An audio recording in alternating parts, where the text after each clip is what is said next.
our names, Nell.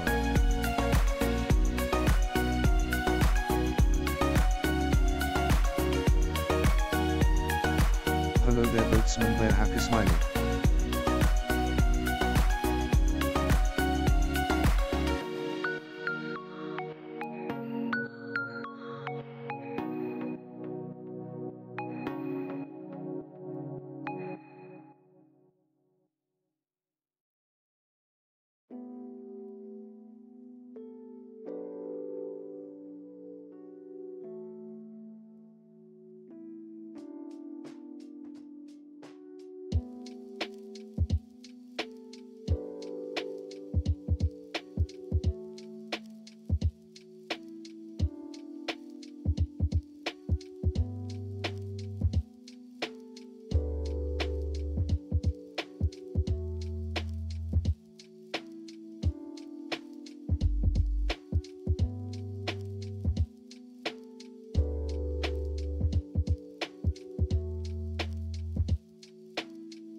Well, hello everybody.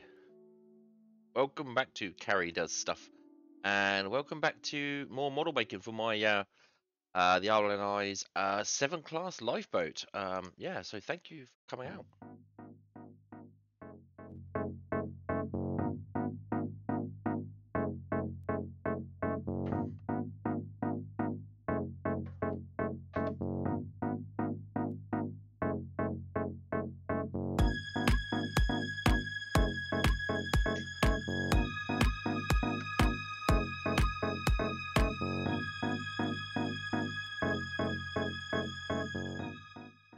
I hope you're having a fantastic Saturday. And hello, Duana. I'm not sure what Nell. Why did you scream Nell at me in the chat? Nell. Okay. Well, hi. Hope you're doing all right. Thank you for coming to check me out again. I really do appreciate the support. And yeah, we're gonna do some more building.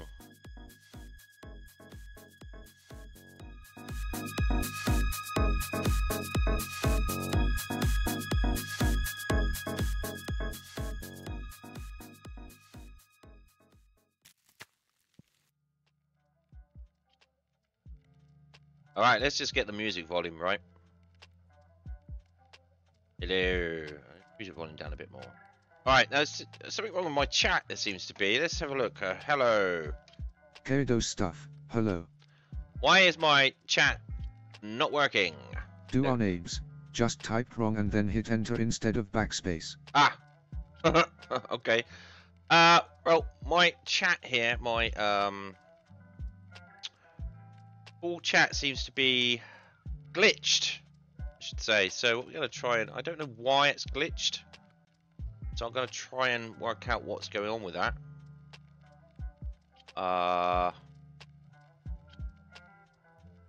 God, it's like... It's always something, isn't there? It's always something. I just don't know how to re-kick it. I don't know how to restart that. Oh, we're just gonna have to go on without it, I'm afraid. I mean, we've got the chat text to speak, so that's fine. I'll be able to hear you and see you on this side. It's just no one will be able to see it in the chat when that works. Maybe if I just chat settings, maybe I can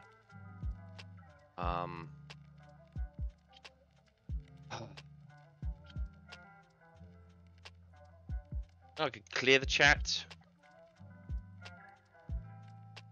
Right, now that maybe that'll work. Okay, so let's try again. Hello.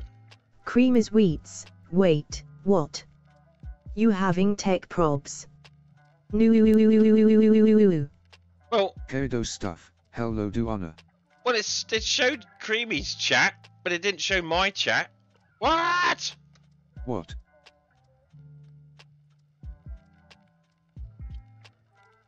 There's something. What the hell is going on? Oh, it showed that. Creamy.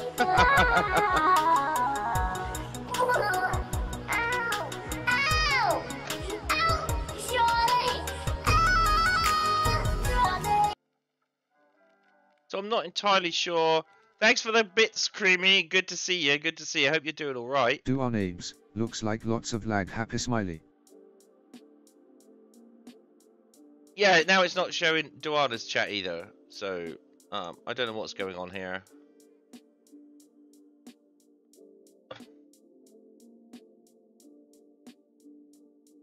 Right. Okay. So we just have to. I wonder if I could just bunch in a couple of these, see if that works. Cream is wheats. Yesterday I thought I effed Supin up. Couldn't hear anything. Then I remembered I had the channel muted. Oh! Yes, of course. Yes. Of course. Well, it's taken my emotes. It's just not. For some reason, there's a lot of lag. I see that.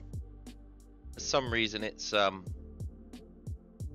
just not accepting some of the chats. It's unfortunate. Alright, thank goodness for text to chat, because that's still working. So you'll be able to hear what people ask me or say to me. Even if I can't see it on the screen, I can see it in the chat side. And hopefully you too can also see it in the chat side on the stream. The only problem is that when it gets exported to YouTube, no one's going to be able to see the chat in YouTube. Duan Abes, you suffer from selective mutism. Tongue poking smiley. Be like, yeah. Yes, you're right. Selective mutism. Oh God. Well, that's a good start to the day, isn't it? I'll have to check that out and see what's going on there. Maybe it'll kick itself in the nuts. I don't know. Right. Is there a reason for that? Can't see anything. Not even on my stream thing. Oh well, never mind. I'm just gonna have to carry on, and I've got two places I can actually see a chat. The only concern is obviously that it's not going to be recorded.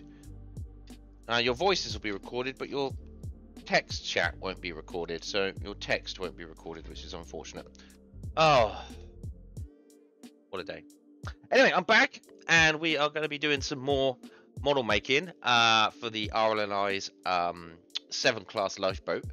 So that's going to be awesome. So thank you for coming out and checking me out, even if the chat isn't working. I don't know enough about it in order to get it working. Anyway, you spent enough time on that. It's enough of that. Right, let's get me boat.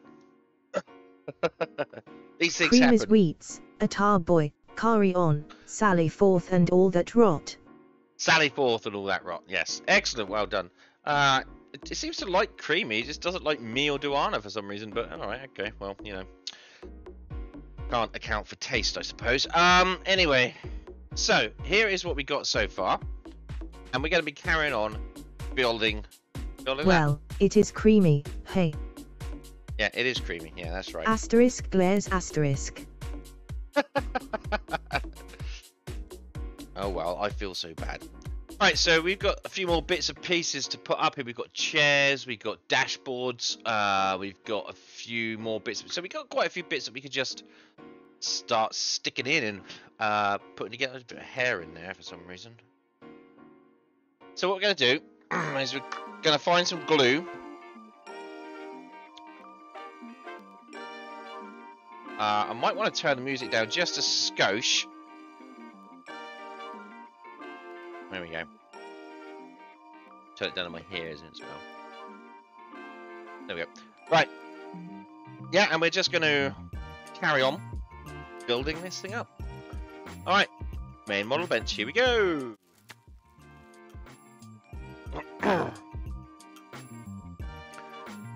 Alright. Hello. I mean, I try and set everything up as best I can before I come to stream. I check my cameras, you know, check all that lot's working. Now I've got another thing to check. There's chat. Right.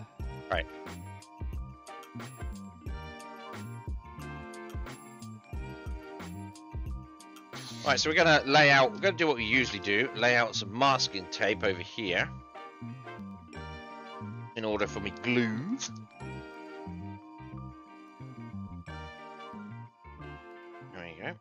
Perfection. I'm going to grab a few toothpicks. I've got my glue. Right. Then we're going to have to get the destructions again. Get them out of the box. I don't think I've lost them this time. Oh, there they are. Found them. Right. Okay.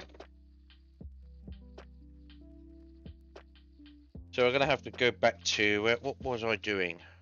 Ah, right. Okay. So we are. Right. So we are here, putting together the cabin, the control panel, and everything. So we done all that last time. I can't see. Can you? I done all this last time. That's all done. Now it's time for the cabin. Right. Great. It's time for that. So what do we need? Oh, we basically need this little fella. Oh yeah, okay, so right, this is going to be exciting. This is going to be all the controls. So I need to get rid of my boat. There we go, throw that over here. And I need to check out that Flickr page from, what's his name? I can't remember his name now. I need to scroll down through here, see if we can find internal pictures of the cabin. Where are you? It's a lifeboat. Okay, so I can see.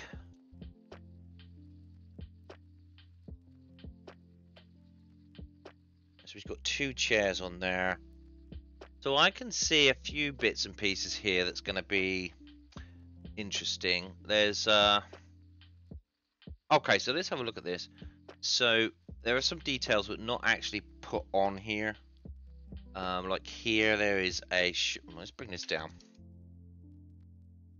Okay. So like here there should be what looks like a telephone and some bits and pieces. Here in here is some screens. These are some screens. We've got some of this on here, which is quite good. We can paint this. There's a red bit there, a couple of grey bits in here. What else we got? Grey. So what we're going to do is we're going to some like dark green for the screens. What's that bit there? That bit there looks like a chart. Kind of looks like it's like somewhat of a map area, so we're going to leave that and just paint that maybe dark grey. So yeah, we're going to have some fun here with some of the paint colours. I'm going to get out my big box of paints. I don't need my destructions for now. One of my big box of paints, and we're going to have a look to see if we can... Oh god. Going to see if we can find some colours to go with that. Right, so I'm looking for green, like a kind of a dark green. What's this? It's bright green, you know. That might work actually, because I want it to make it look as if the screens are on. Right, so we're going to use that. We need some grey. We got some dark grey. I'm pretty sure we got some dark grey lingering around. We had some. Look through some of these.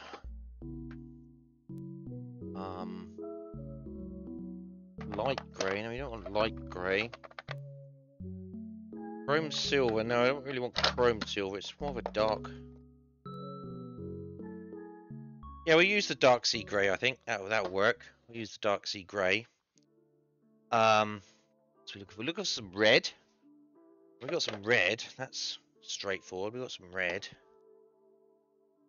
I mean, I'm just trying to look. We need some white just in there. So I could grab some white. There we go, some white. All right. Yeah, I don't have a. Right. Now we're going to try and. What's that noise? Something vibrating. Go see if I can find my. What is that noise? Fuck. Hang on.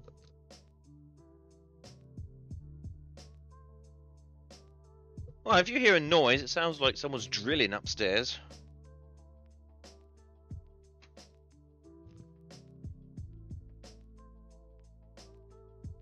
Can't really control that, so I do apologise if you hear it. Right, so I'm going to look into some. See if I've got some. It looks as though I haven't actually got any finer brushes than what I'm actually using. That could be a problem. Fine, oh, I've got to find one there. Yep, that's one thing I always need. Is always need new brushes. I might get a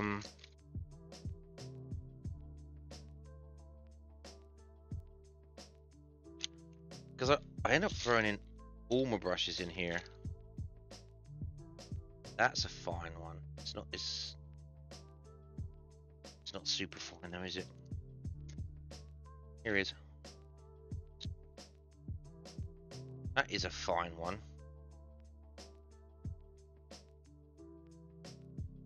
They say it's insane detail, but I'm not sure. Again,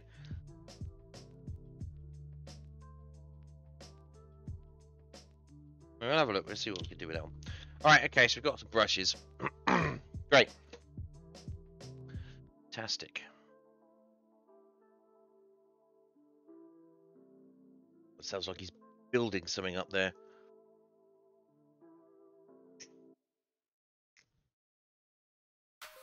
I'm gonna get a message later. If you got a drill or a hammer or a saw, I fucked everything up. What's the matter, dude?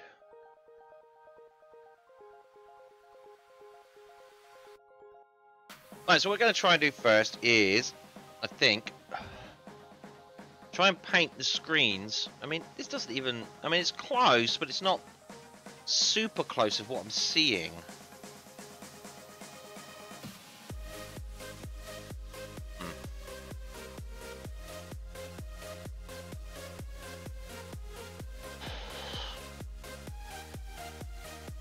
Well, I guess, you know, kits can't get everything exactly right, so... Right, so what we're going to do... Get some of this then.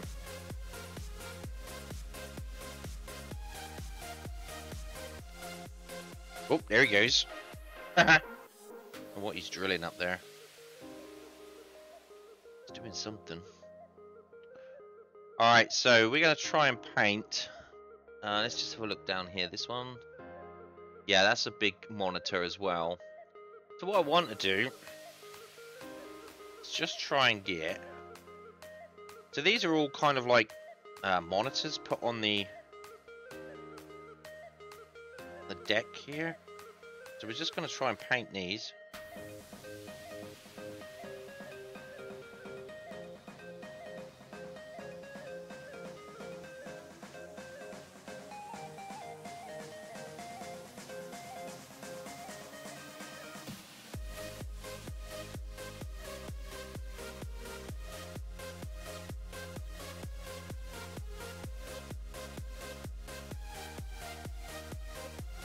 Oh, back to doing fiddly paintwork. I love it.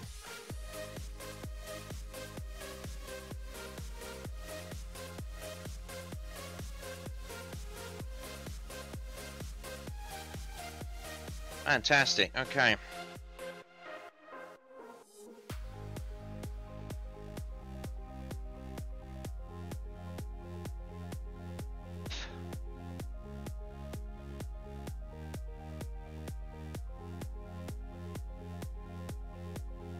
Right, hopefully you can see what I'm doing. I can bring the camera down a little bit more maybe. There we go.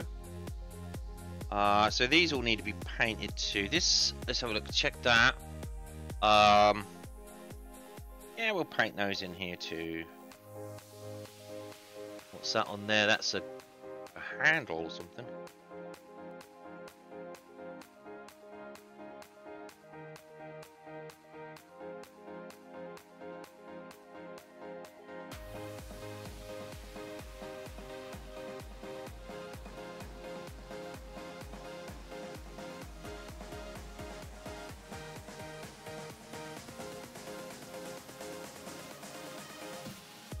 So the instructions don't tell me what color I should be painting things. It's basically it just says black. That'll do. They're not going to go into detail into what I should be and shouldn't be painting.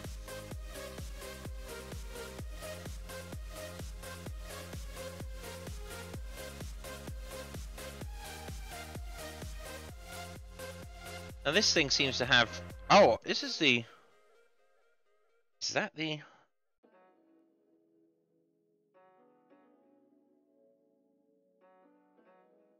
At the end, the like engine speed. Okay, that's that. This one needs a bit of white above there. Those are black on that side. I'm not sure what's on there. Oh, we got some more grey we can put over there.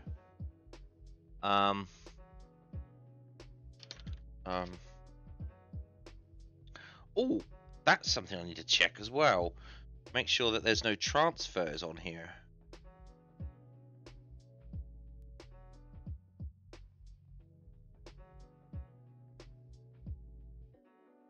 There might be some transfers. I'll have to have a look in the... I doubt it though, it's quite small, but we'll see. It'd be cool if there was some maps and stuff. That'd be pretty sweet. So we're gonna... Oh, there is some chrome. Yeah, we could use that as chrome on there, a little bop on there. Aluminium, I think that would work. What else have we got? Is there any more grey? Yeah, there's this big monitor on this side that we could do. That's two of them. It's this one. Like CRT screens.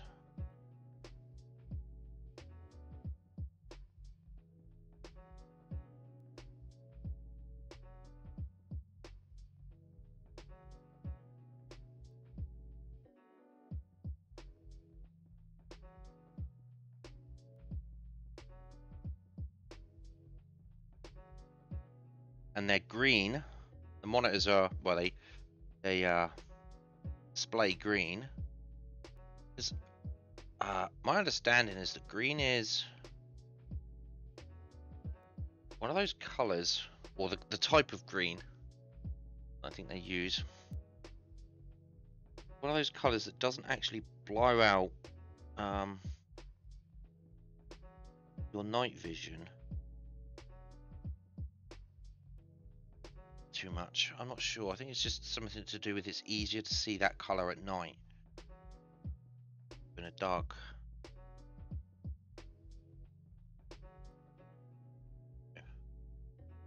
Sure if that's true.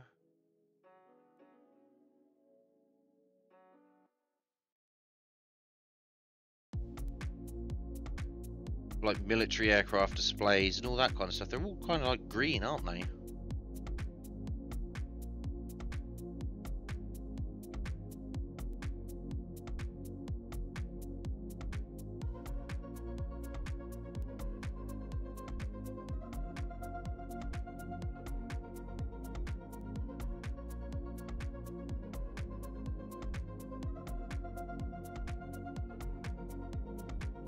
Okay.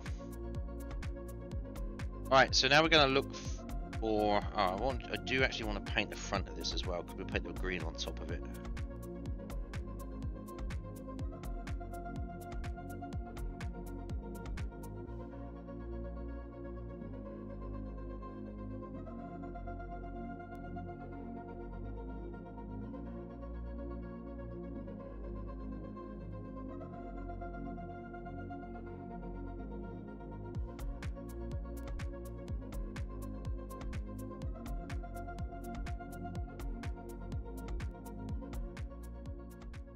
What is that there? That seems to be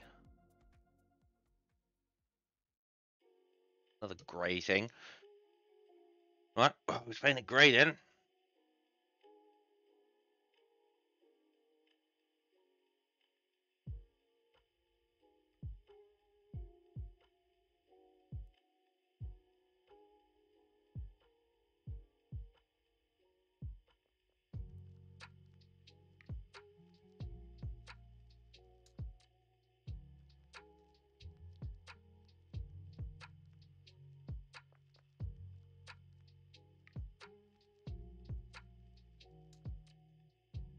Alright, okay.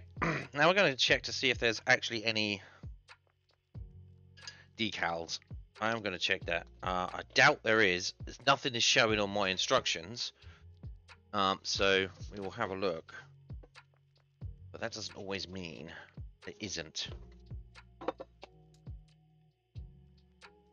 we got here? We've got a decal sheet. No, I'm not seeing anything. Just seeing markings for the external. Okay. So at least I'm not going to find those later on and be like, oh my god, I seem to have missed the decals. I haven't. Alright, so we'll wait for that to dry. In the meantime, we're going to be doing some... I want to paint map here. This is like a map. This piece here is like a map.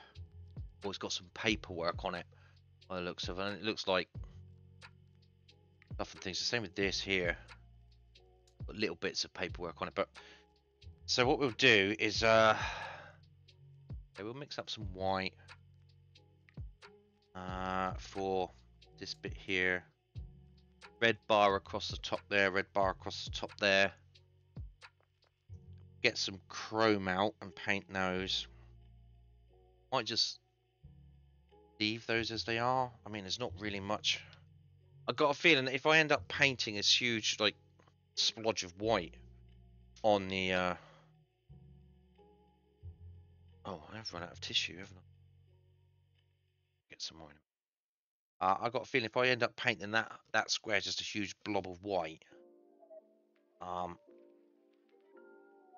it's not going to look particularly great. It would just like detract.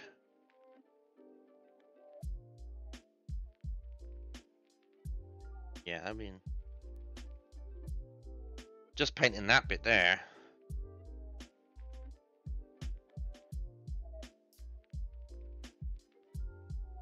Like pure white.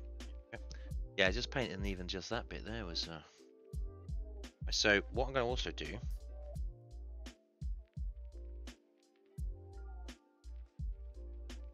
Come on. Do some...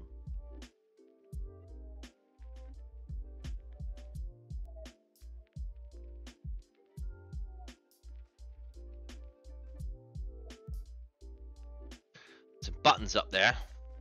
I'll put some little white buttons up there.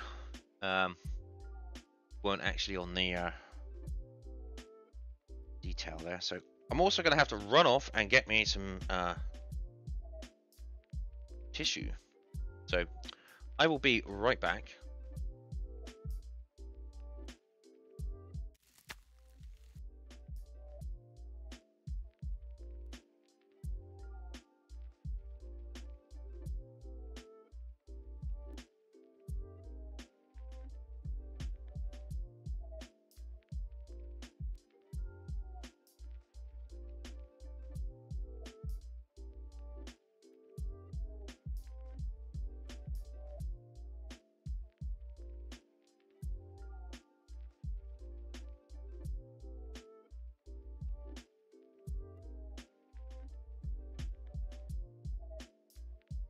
Right, I got that. That's good. Okay.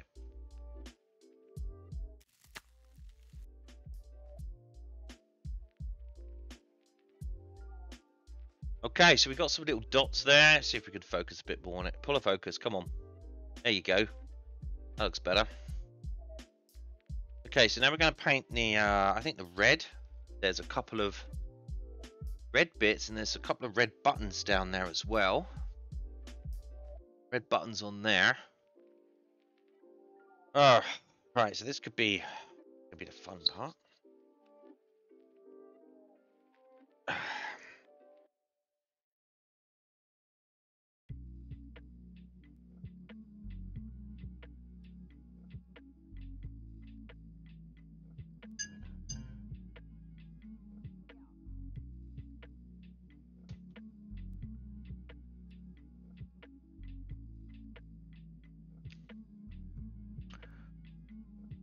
Right, so where is that?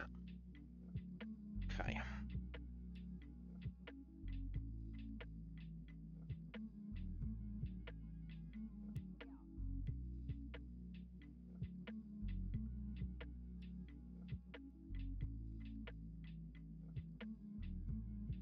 That right, and there's one here.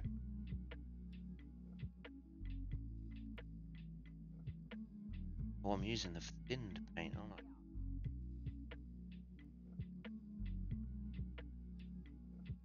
There you go. There's one there. Right.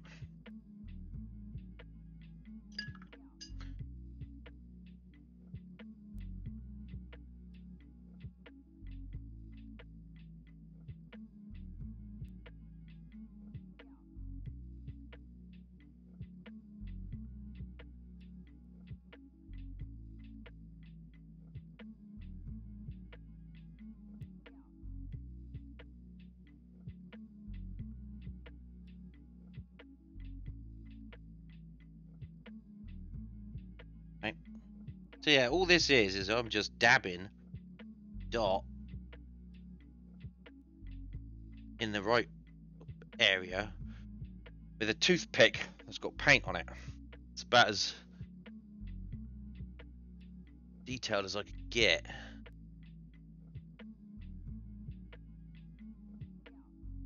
Yeah. Pretty happy with that. Alright. So now we're going to see if we can find that chrome, that aluminium, or that aluminium was in here before, wasn't it? What's this? Is this just, that's an airbrush, we don't want an airbrush one. Oh, it'd be too thin. Too thin. Oop.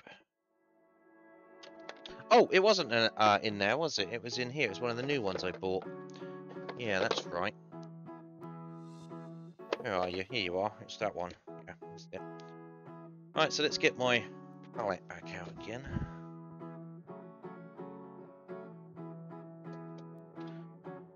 Still wet. Yep, very good.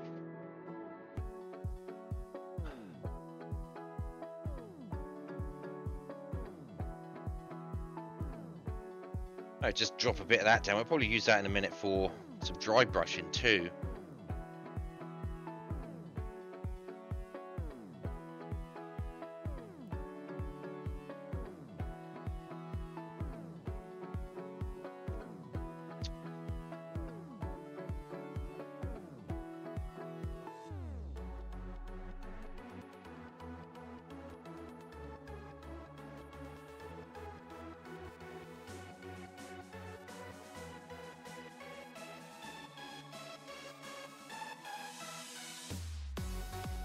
Okay, they seem to be some gauges.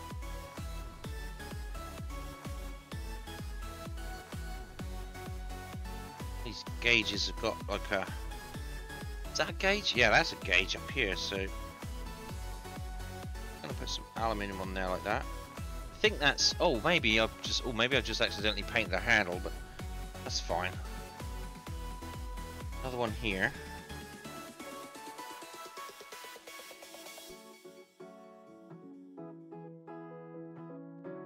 I mean, we're just kind of making it up, really, as we go along, because it's not exceedingly clear as to what is what and where is where.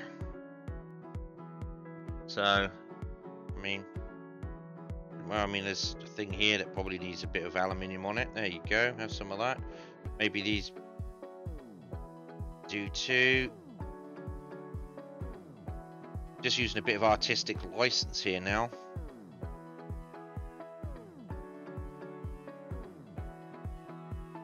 Go, just paint these.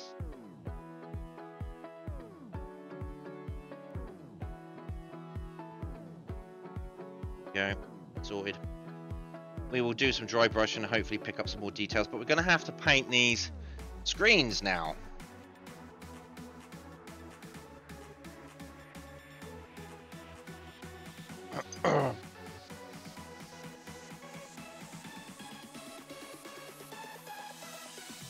So I'm going to get some green and see kind of what that does to the situation.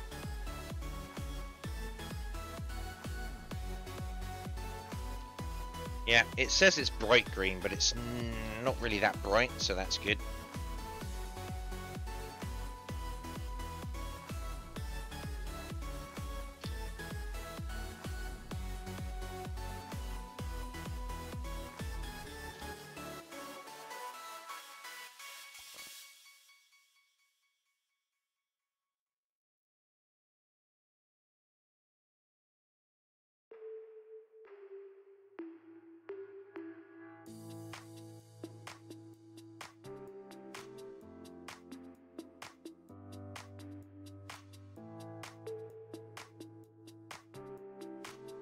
Okay, so now we're looking at it as if it's a kind of a, you know, displays it on.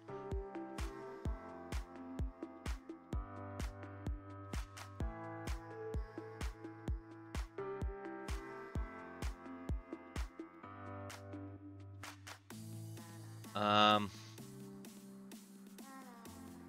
a display like in here.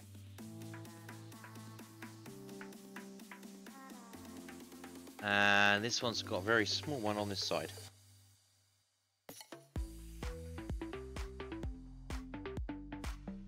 Alright.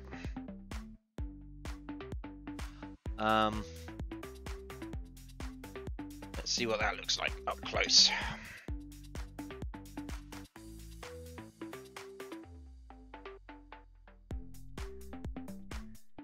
Not too shabby.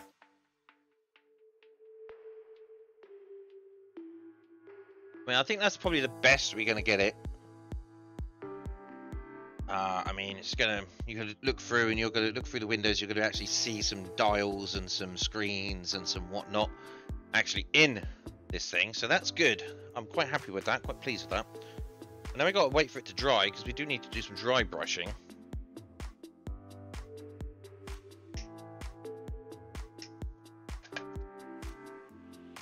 We've got to wait for it to sort of dry somewhat. But in the meantime, what I can look out,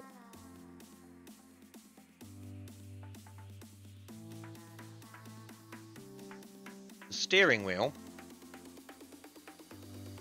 it's going to have to be glossed. We need that to be quite shiny.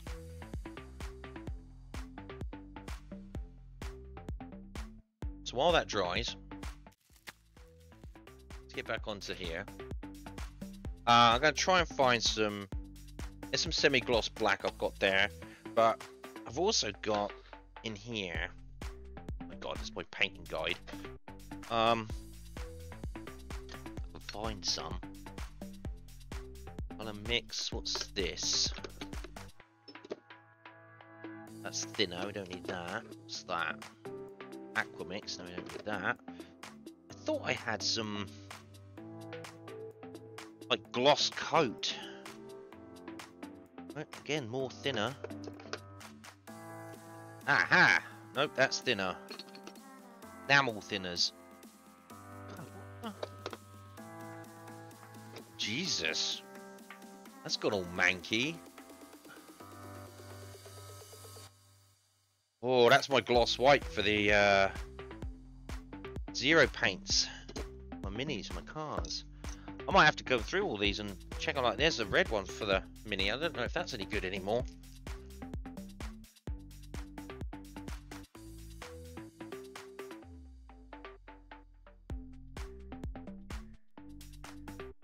Oh, it stinks. I forgot how bad lacquer paint smells. Oh, fuck. Jeez. Clear, here we go. Fuck, I knew I had some. Clear gloss varnish. What we're going to use. Yes. Fantastic. I'll just shake that up. Now it's all bubbly. Got humble clear gloss varnish. I'll shake it up and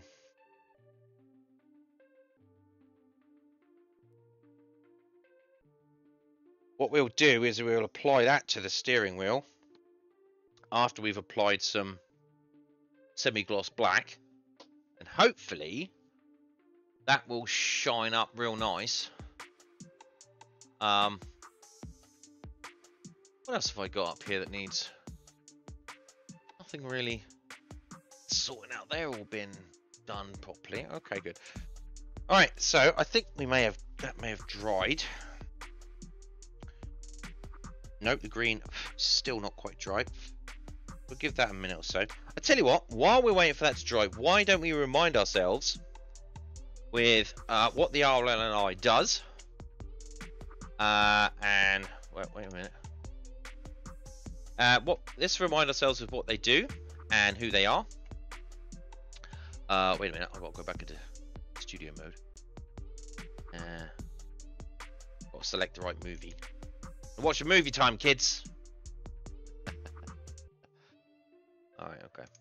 So yeah, why don't we just head back and just remind ourselves what the RNLI does, who they are, and play a video that the RNLI has graciously granted me the freedom to play. So thank you very much to them for allowing me to do that. And yeah, I think we'll just hand over to them and they'll tell us all about it.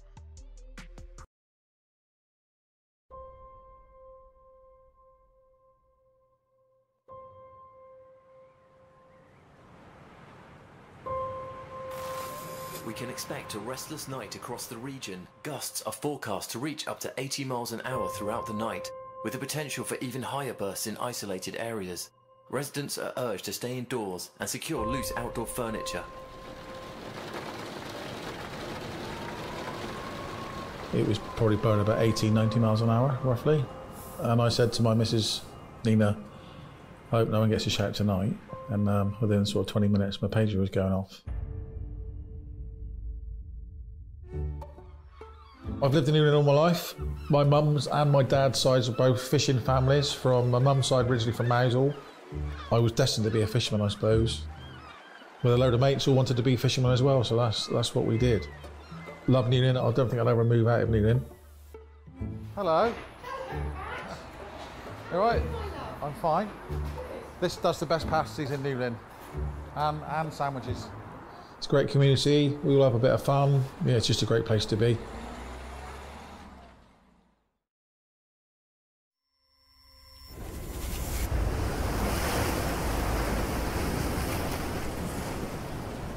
You know, I haven't heard wind like that for a long, long time. It was screaming. Your heart sinks, you know, you just think, oh no, I don't want to go out in that. You don't want them out in that.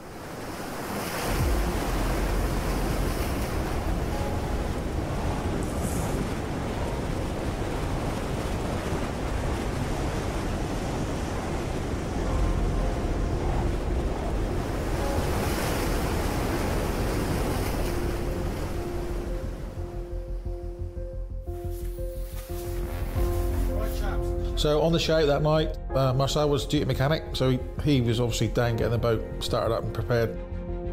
I picked James Roberts as a navigator, and then I picked Will Trenier, who's also a fisherman. He's a helmsman. I also picked Trevelyan Worth, and I also picked Adrian and Dan Sell.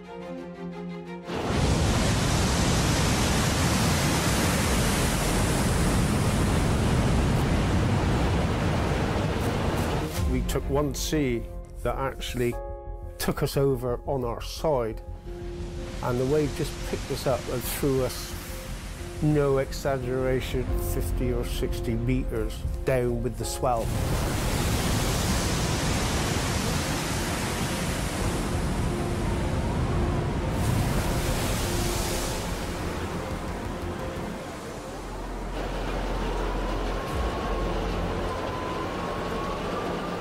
And I said, I think the only option we got with is to try and get a rope on them and get them out into deeper, safer water before we try and get anyone off. Patch is usually very easy on the throttles and stuff, and the need for extra throttle for manoeuvring in that weather, you could really tell, especially with us standing back out above the engines. So you could tell how hard he was working just to keep the boat in position.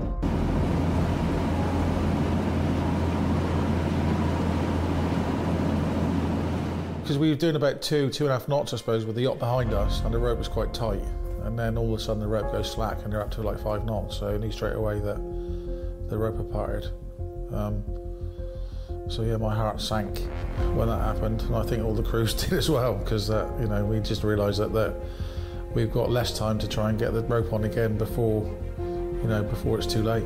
The reality starts to set in when you can see the lights from the shore and realise how close we are.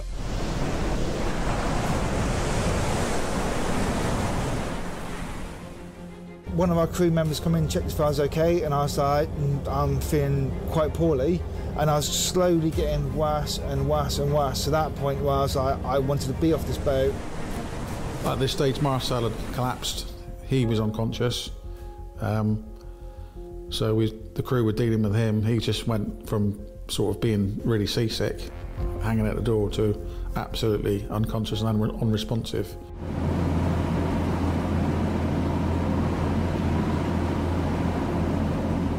Within a couple of minutes, the skipper of the yacht called up to say that every time she hits a wave, a big gush of water is coming into the boat, and they said they were up to their knees in water.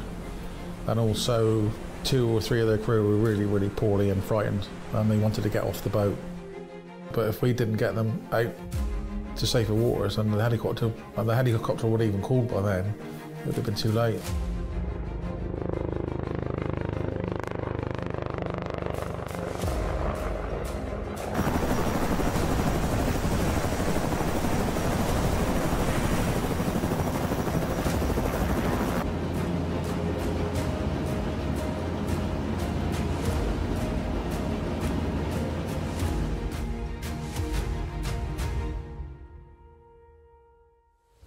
I didn't realise it was 2 brothers on the boat as well, and I didn't realise how young they were. When they all walked into the lifeboat station, I was quite shocked how young they were. I thought, crikey, you know, if they had been lost, it would have been horrific for the families, because they're all good friends and they all live in the same village. So imagine that would have been horrible. 14 years I've been on the crew. We had that shower. That was the worst one I'd had so far for that long amount of time. Yeah, it wasn't the best that night. The whole crew, I think, that night just really kind of gelled. The job got done, but it wouldn't have been done otherwise if it weren't for Patch, definitely.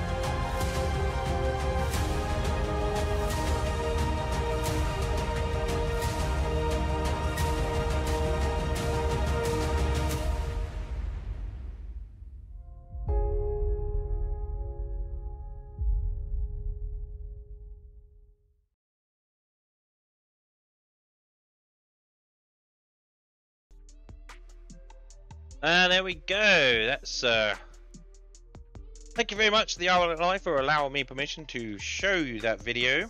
It really sort of shows what these volunteers go through, because they all are volunteers.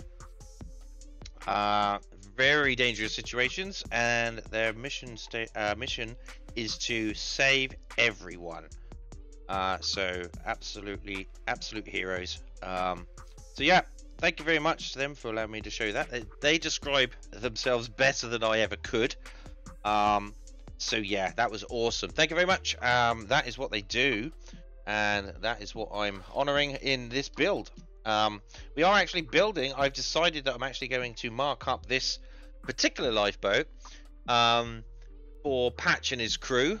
So it's going to have all the relevant markings for, is it Noonan? Where did it say it was from? Yeah, so we're going to mark that up for them. Okay, so the paint has dried. So we're going to do some dry brushing. So we're going to need a decent dry brush. One looks fine. And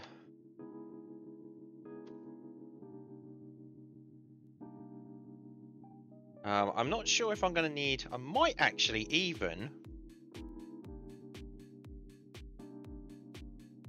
I want to pick out some details with maybe a wash as well. Do I want to be that daring? I mean, it's not going to hurt, it's not going to harm. I've got, what other washes have I got? These are all metal colours. It's rust. We don't want rust. It's not rusted. I think a black wash. Let's have a look. See what I've got here. I've got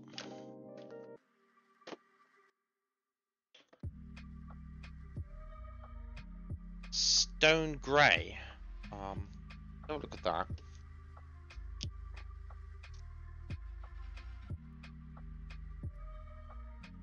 Shake. It says stone grey for black. I'm not so sure that's going to be. Now we'll stick to black, because that could probably end up being a bit too much, I think. So what we'll do is we'll just squirt a bit of black in here. So. And we'll just try and brush in there.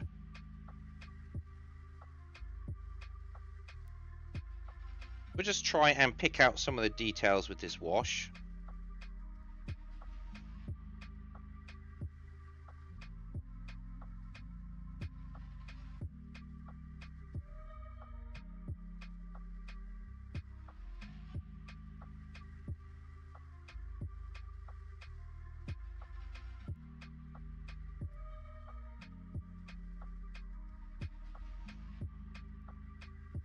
Yeah, I'm not sure if this is working, but we'll see.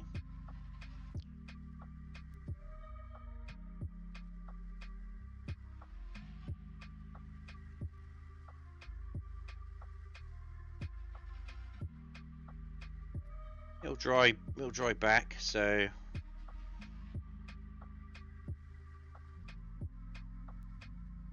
too bad.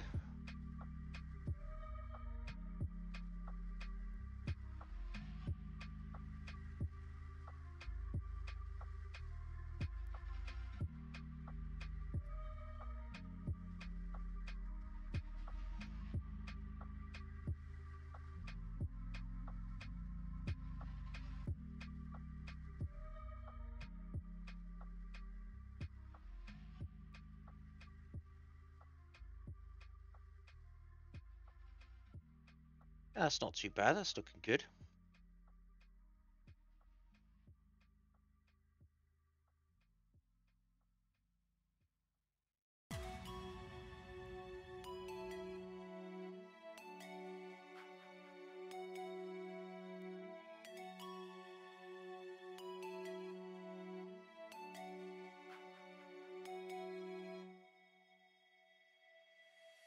Looks like Darth Vader's bathroom at the moment, which is...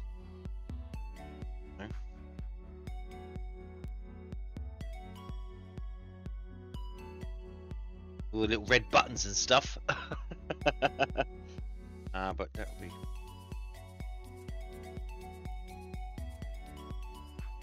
Alright, so we've put some of that in there. So what that's going to do is add a little bit of depth to it. It's a.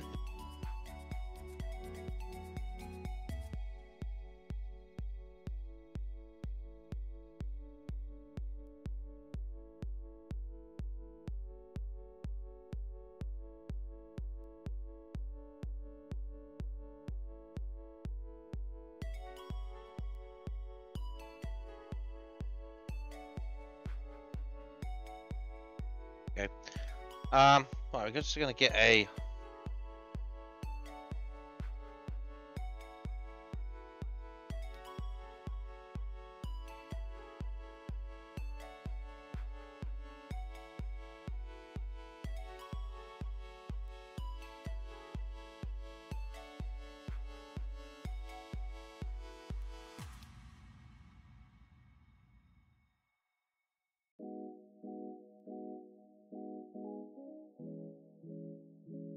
Yeah, that looks good. I like that. So, give that a couple of minutes.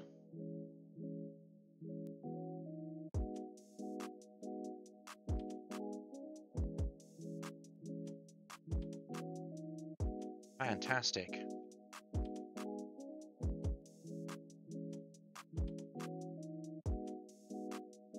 Shouldn't take too long for that to dry back. In the meantime, we can at least load up our dry brush and start looking at some of that. So what I'm doing over, I mean, you're not going to be able to see it because I haven't got a camera in this area, but I've just got a brush. I'm just kind of loading it up with aluminium paint. I'll come over here and we're just going to dry it off.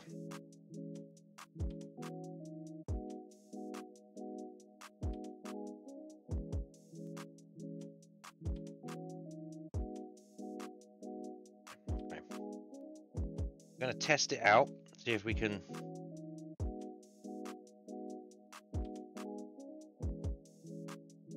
There we go.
That sort of gives it that kind of, you know, there's highlights, lowlights.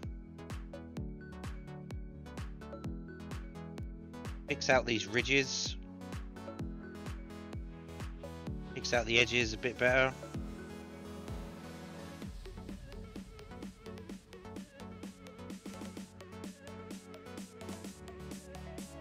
You can always decide just how much you want it to pick it out, but I'm thinking that looks really good. So let's see what we got here.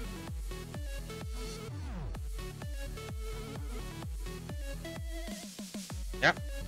Right, well I think we're done with that. I just got to paint the steering wheel. We'll grab some semi-gloss black.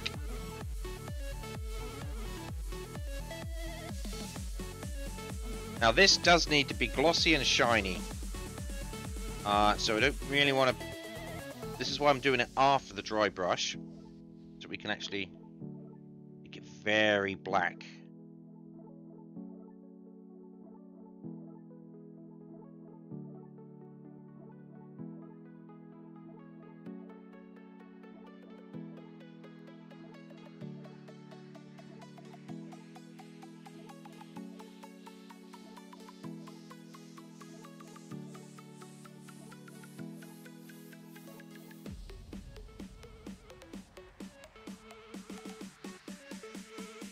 There we go. Now that's going to stand out pretty nice. I want to see what that looks like once it's dried back. Because at the moment it's quite shiny. I like that. But we might have to put on some clear gloss.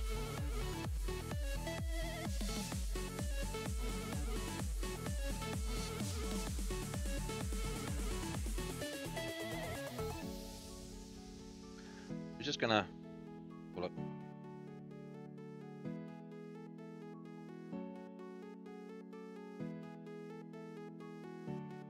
Really good. I just wish they had some transfers for like charts and stuff that I could put on there. That would be really nice, but I don't know. My printer doesn't work very well, so, and it's certainly not resolution enough to be able to print out something that small and still be detailed. So yeah. I just wish that kit came with, because those two bits here and here just look a bit blank and bare. I mean, it'd be nice to put some maps on them, like charts, like that's what they've got in the pictures that I'm seeing. But anyway, that's that. I'm gonna let that dry. I'll let the steering wheel dry before I apply any gloss coat to that.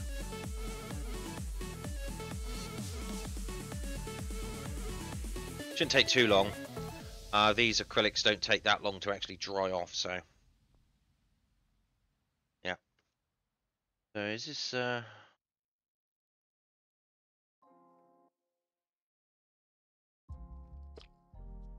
still fairly thick.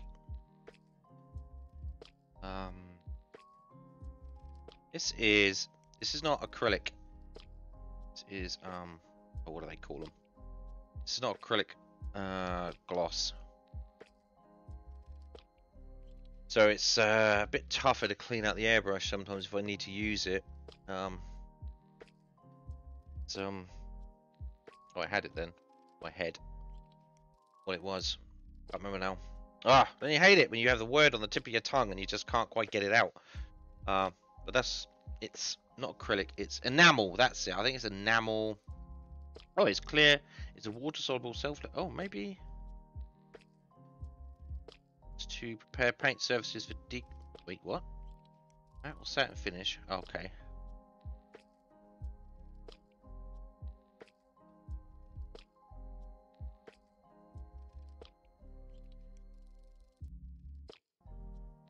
So it is water-soluble. Okay.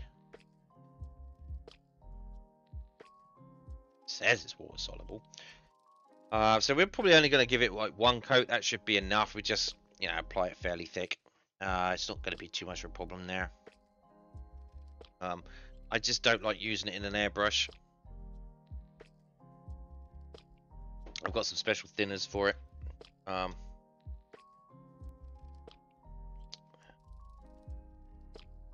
we're going to use some actual crystal finish gloss on the actual boat. We're not going to use that stuff. This is actually the stuff I'll be using. Will be a 3-part. Actually, I can tell you while this is drying. I'll show you. I'll show you.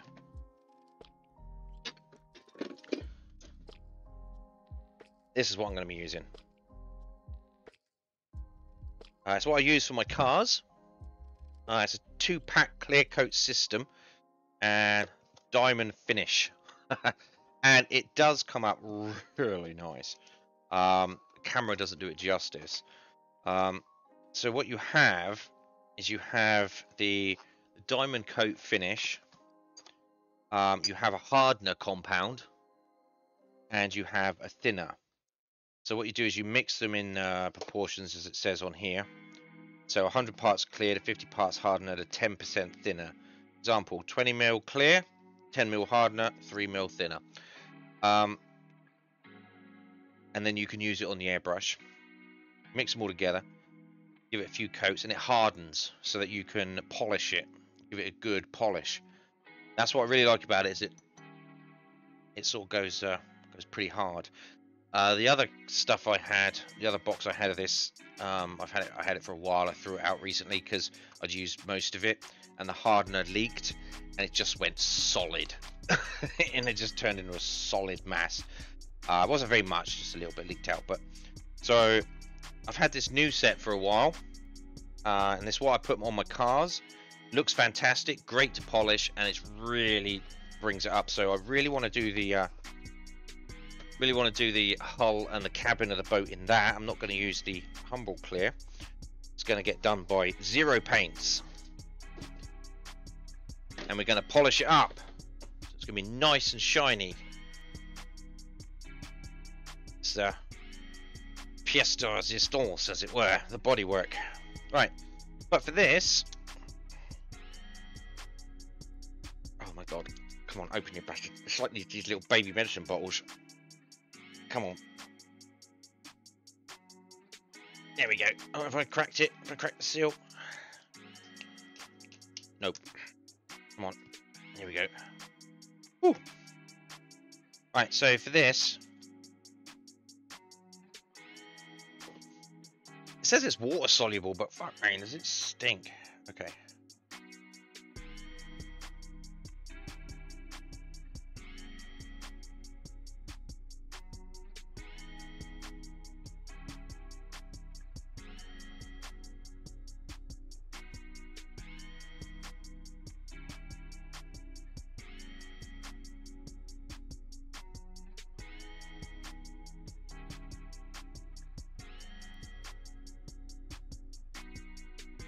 It's pooling down the bottom here. I want to try and move that along because I don't want it to dry to pool.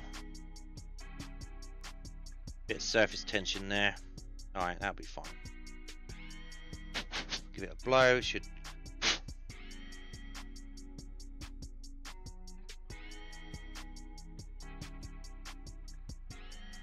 Okay, so that should dry fairly shiny. That's exactly what I wanted to do. I know it's like, you've done all that just for that tiny steering wheel. I'm like, yeah, because that's what model making's about. It's about the details. I'm not working to a time frame here. I'm not working to a well, I'm working to a budget, but it's not costing me anything. My time isn't costing me anything, so I can spend as much time as I like working on these little details. You know, some model making is all about, oh, you got a time frame to get it out by, or especially like, you know, like movie model making and stuff. But you don't. I don't have that here. It's just a hobby. I could do what I want. I could do as much detail as I want in the cabin, even if you don't see it. I know it's there. Now you know it's there. Right. So that's that. So destructions, and now.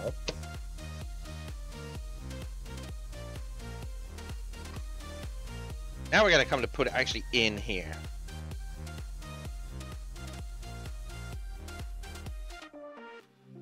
Right, so we need to clip off that. Just clip that off. Okay. Alright, so it says just should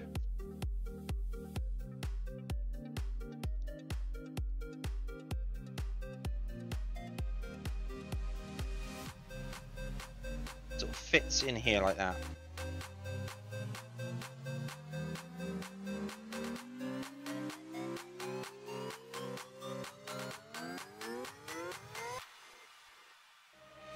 Right, it's got little notches on there, so that's good, so we can see where it's supposed to fit, how far down this support system it's supposed to go. Right.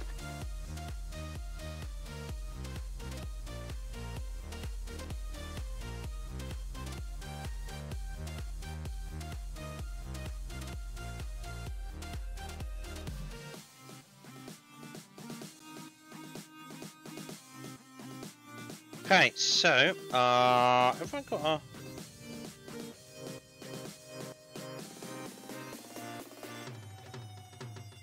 Oh, I'm going to need a little file here. Because there is a bit... There's a notch just here. It's preventing me laying it flush.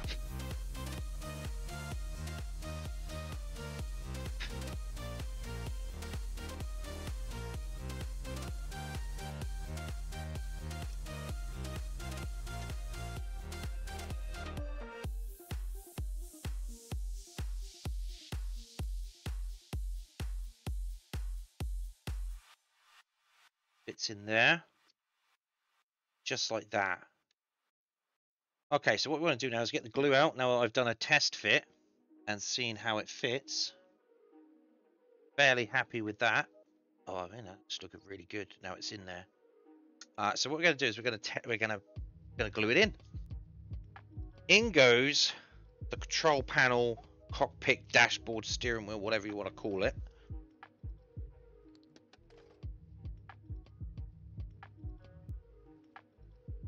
Stick. Oh yeah.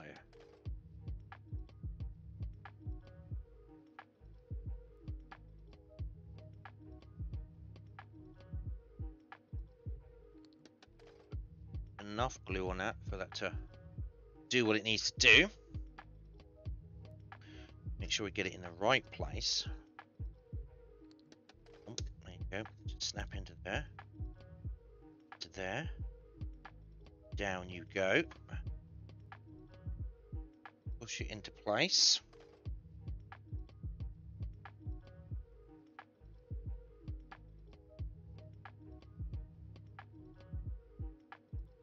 And sure it is in the right place. There we go. That is the right place. There's some notches on this on each side. I know you can't. I mean, fingers getting in the way, but there are some notches either side where these beams sort of fit. That's where I need to make sure it goes. Now I just got to hold it into position.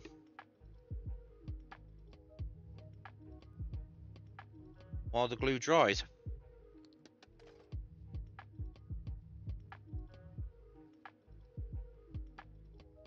So we're just going to hold on to that for a minute.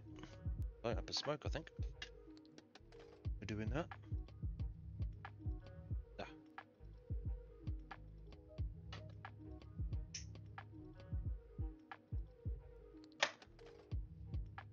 Close up of my fingers. Hands.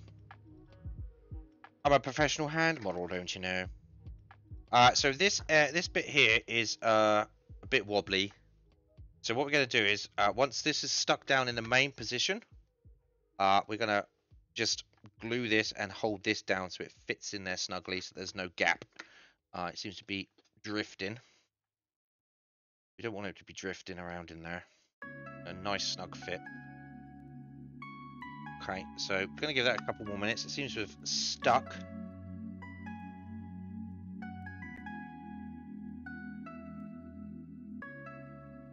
Yeah, it's looking good. Okay.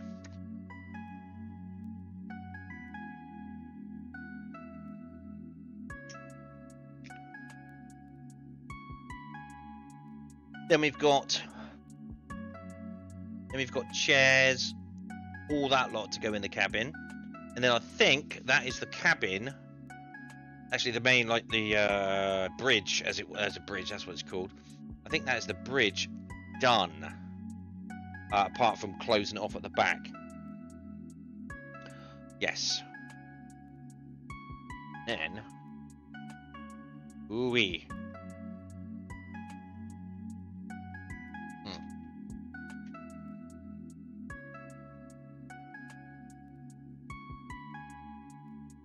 So at the very least today, we should be able to get all those bits that we popped out, painted up and done all that with last time, all in, the cabin internals all done. Then we're going to be looking at trying to get the paint, getting the external cladding of the cabin ready to put into place. So we've got a lot to do today.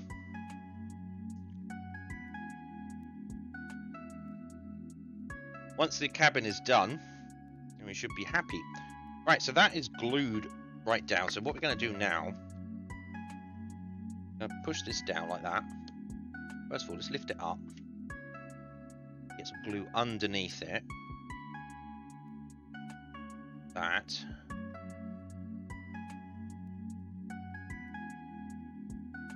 Then we'll just hold it into place. And that should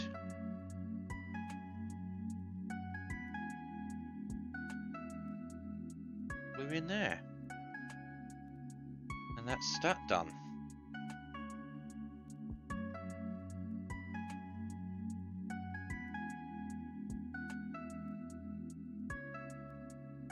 Oh, stay holding down. Still not quite. Oop. Got in there.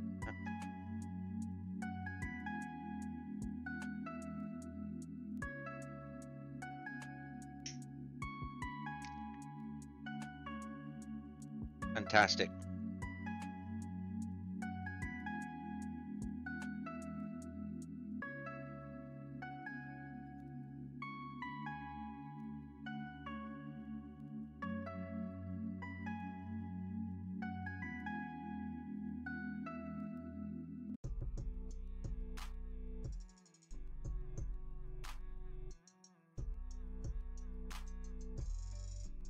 All right, so I think just let it go. No.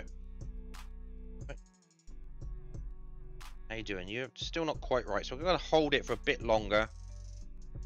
Get more of a purchase.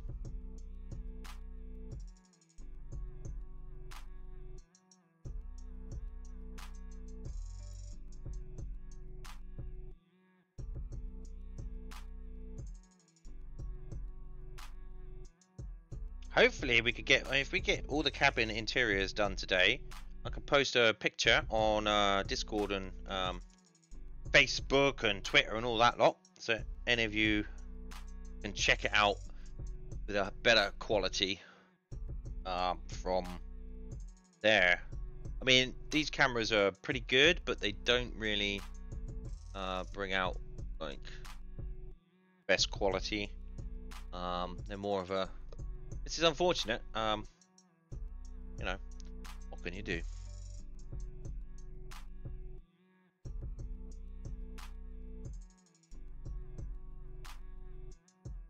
I was looking at a kind of a microscope USB camera. Plugs into a USB, and it kind of gets details on, zoom right in, you know, and have a look. So that's quite expensive.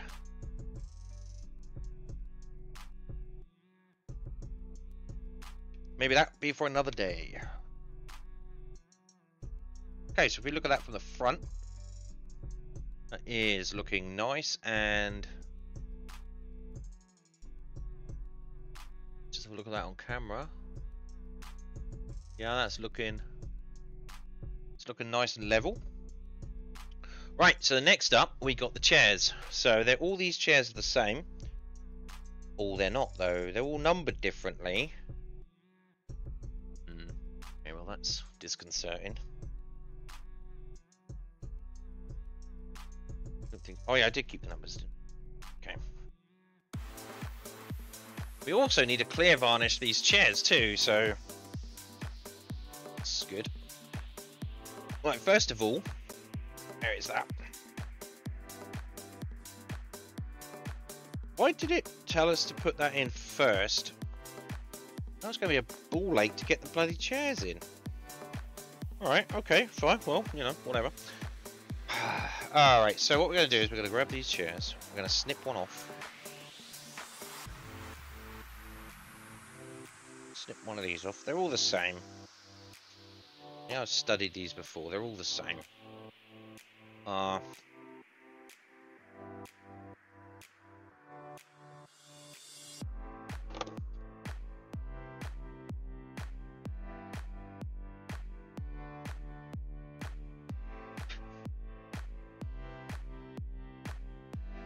There's a chair.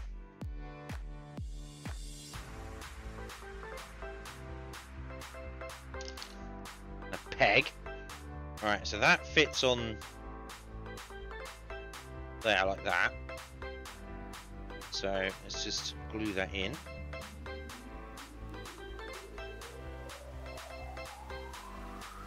And throw it in there like that.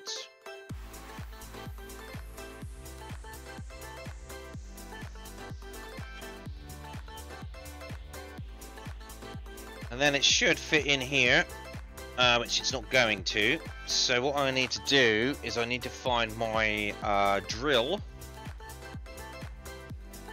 bits. It's been a while. It's been a minute. It's been, aha! No, that's just, oh, they're too big. Right. I've got some small drill bits here. Maybe if... What have I got in my Dremel? Do I have... Might need to get some Dremel drill bits. So move this camera up so we can see what I'm doing. You working? Yep, you work. Alright.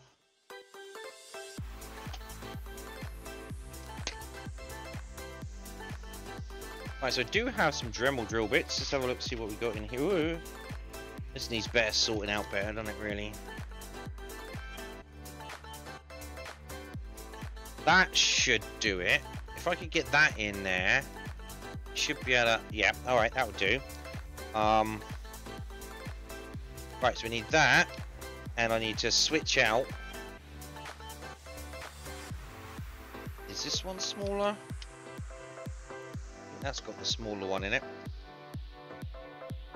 Yeah, so we just block that and spin it. Okay, good. Right, we'll put these away.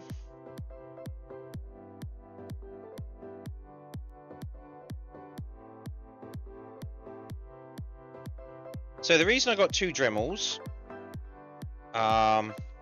is I use them for polishing. But because I use them so much while polishing, they run out of battery. So I could be halfway through a polish. Oh, and I've got a drill bit here too.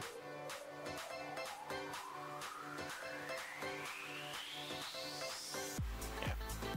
We'll keep that out. Oh, that goes in here. That should go in here. So yeah, while I'm using one to polish, I can have another on charge. We'll put these in here too, I think. It's all in one place then.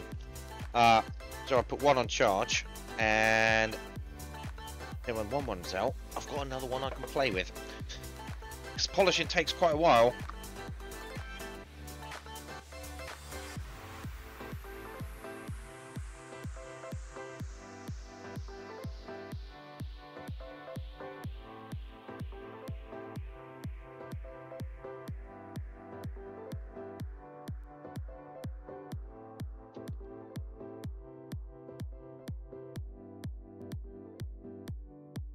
Need it a bit bigger than that.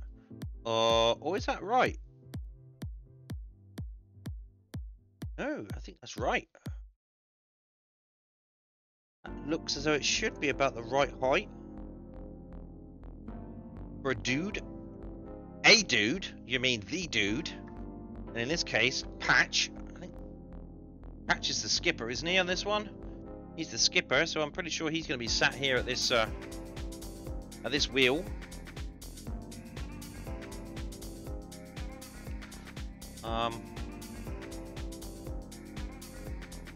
That looks about right. Yep, okay, good.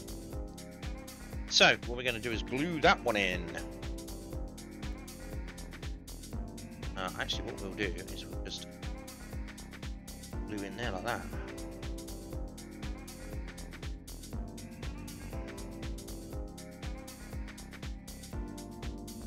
Yep.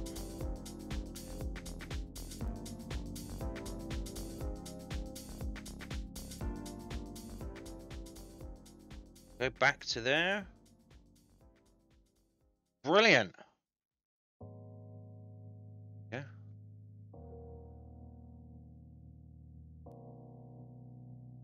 Patch's chair. Fantastic. Right, so now we have, I guess it's a co-pilot or navigator next to him. Navigator, I'm assuming, because that's where all the charts and gauges and all that kind of stuff is. I mean, I could be so far off. I mean, for what I know about that, all I know is that's the captain. I don't know the difference between a captain and a skipper and just the thing. I'm trying to make a story for the boat as we go along, you see. So that's part of the model making process. Sure, you can just make a model. Like most of the time, I make my cars and stuff. It's just a car in a showroom or whatever. It's just a model of a car. This has actually got story behind it. Not just one you make up in your head, but it's actually got real story. It's a real boat. It's a real thing. It's done real rescues. So like many of my model aeroplanes I put together, I've done a little bit. This is before I started streaming all. I've done a little bit of research into the actual planes themselves, and found out in some of them who flew them and on what missions. And you're surprised, it actually adds a little bit more to the actual model itself. You're like, oh my god, they did that mission, or they did that mission, or this person did that. This plane flew that. It actually becomes a bit of almost history, as it were.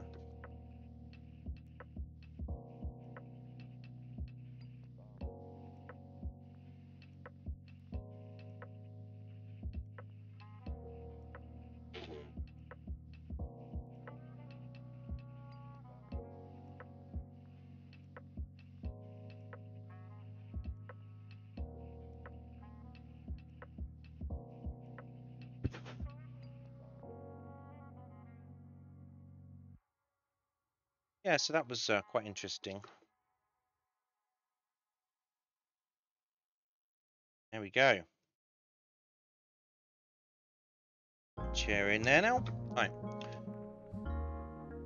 I mean, I didn't find out everything about every plane I made, but they've got specific markings on them and specific like tail numbers, so you can find out that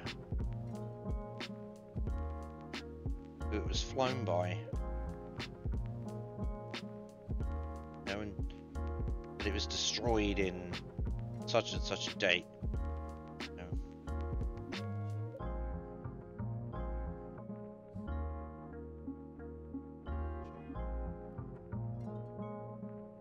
Right, so that's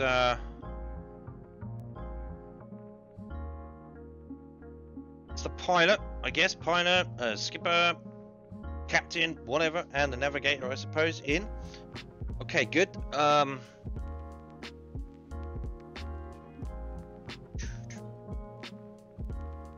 you're joking.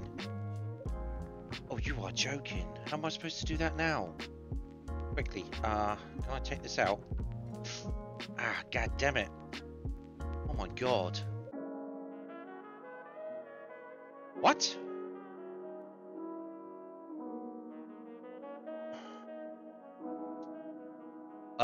Okay, if you say so, I guess. Right. That's 62. No, that's 70. Where's 62?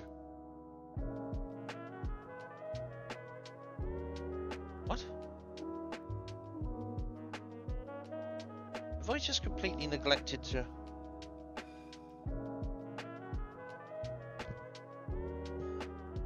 And 67. There's 67. Did I not pick out piece 62? 68. That's for the chairs. 70 is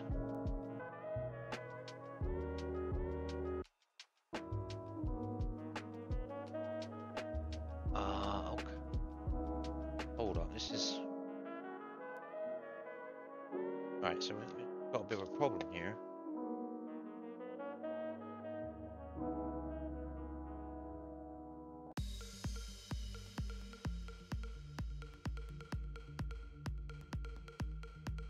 There's some pieces that... Oh, don't get it in the glue. There's some pieces that I'm... 62 and 67. So why have I got...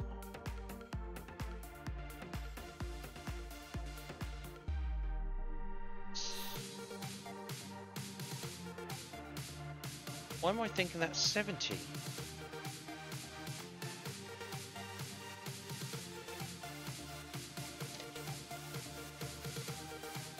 Alright, okay, this is a bit weird. 62 and 67 are...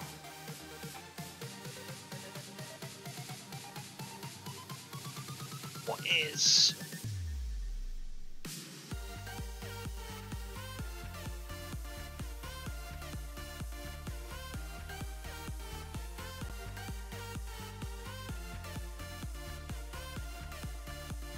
Oh, that's there. Okay, that goes in.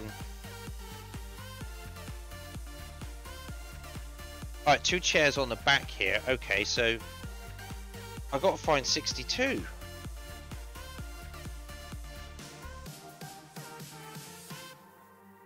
All right. Okay, so where have I not picked out 62? Well, we got to go hunting for piece number 62, I suppose.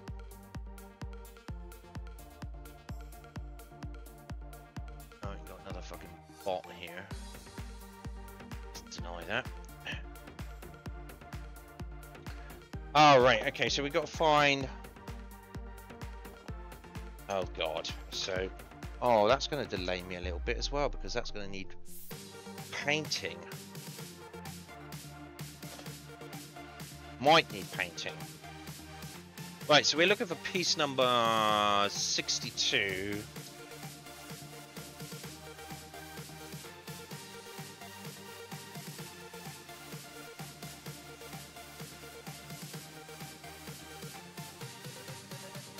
Or is this the piece that I accidentally lost? That might be the piece I accidentally lost.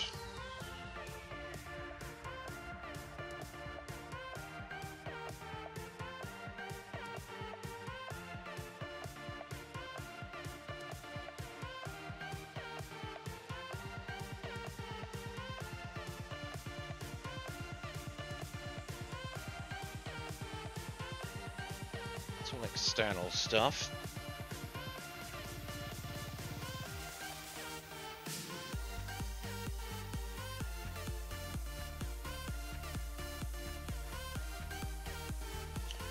Yep. I can't seem to find it. We'll do another look. This is all the external stuff, anchors, railings, kind of stuff. There's no internals on there. Yeah, this might be in the piece I've accidentally lost, 62.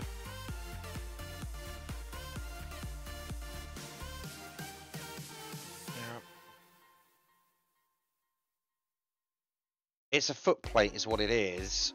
Like a footrest. So when they're on the boat and they're out at sea, they don't, the chairs bounce.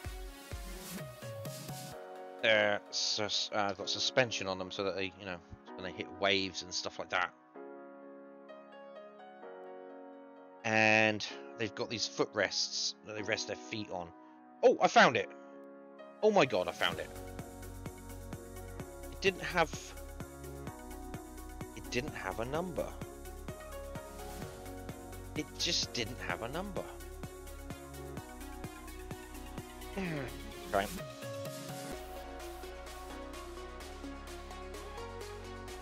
Oh, yes it is. There's 62. It looks like an 8.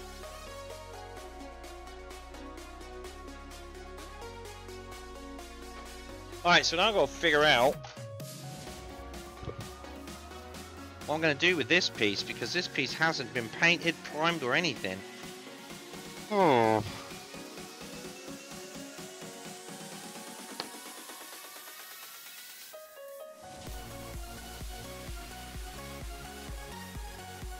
So that's going to delay me somewhat. Right, so I'm going to have to...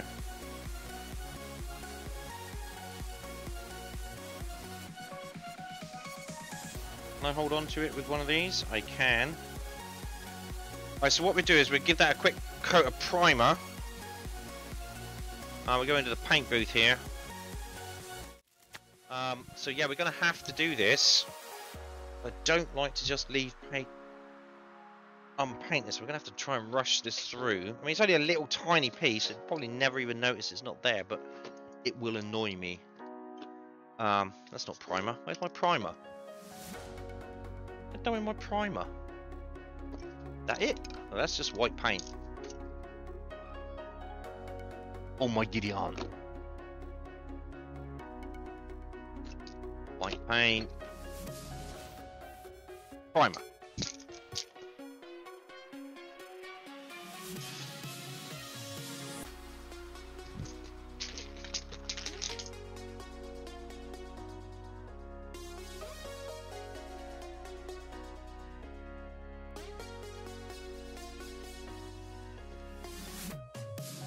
Good.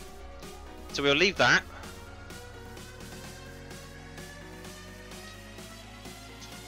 And we'll have to hand paint it, because I'm certainly not getting the airbrush out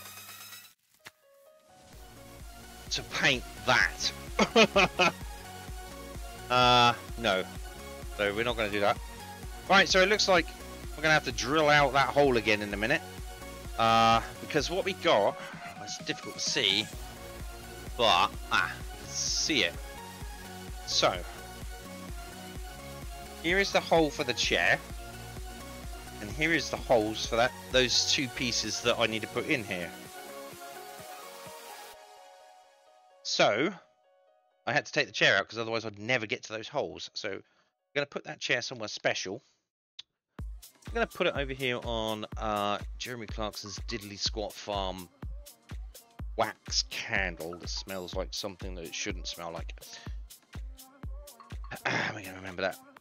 What I do need is I need a little box. This is what I got. I've got a box like this. I've got this little cardboard box, and in it I put my USB for my 3D printer. So that's where that goes. But what I need is a little box like that I can put stuff in that I am working on that I don't want to forget or lose, like that chair. Social Alien, hi everyone. Hello, Social Alien, how you doing? Good to see you. Welcome to the stream. Right, so...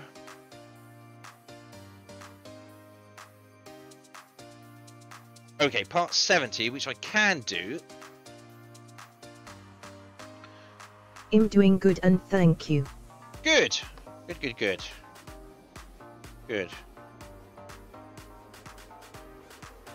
Right, so what I want to do with this one is we've got some dry brushing and some... Yeah, some dry brushing and some washing to do. Because we didn't get round to that last time. So, you enjoy model making, Mr. Social Alien? Get this down here. See your Yuck, chat. I do scale modeling. You do scale modeling? Nice. Nice. What sort of things do you, I mean, sorry about the quality of my cameras. These are just basically USB webcams. So, I'll try and show you what I can. What sort of things do you scale model?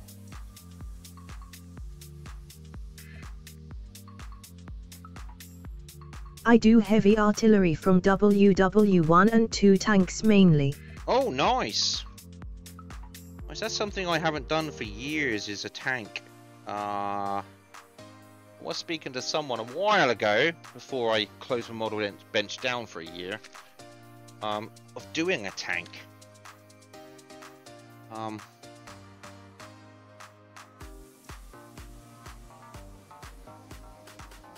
I've done World War II aircraft and various other aircraft, but I haven't actually done tanks. Not officially. I'd done them when I was a kid, but that was just basically just stick them together, you know, with glue. Not really paint them. Paint a bit. I've just painted up and varnished an Easy 8 today. 135. An Easy 8. A 135 Easy 8. I don't know what that is, but I'm assuming it's awesome. Sherman. Oh, Sherman! Oh, I do know what a Sherman is. Oh, I know what Sherman is. They were the Tiger's breakfast, weren't they, as far as I understand?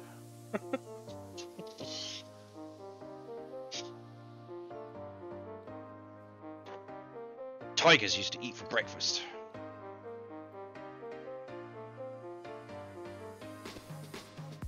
But didn't they come with different gun bores?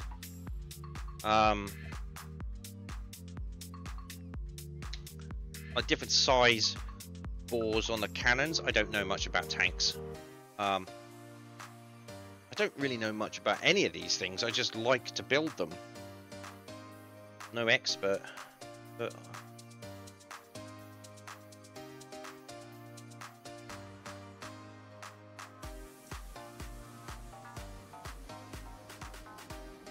that must have been a good model to make.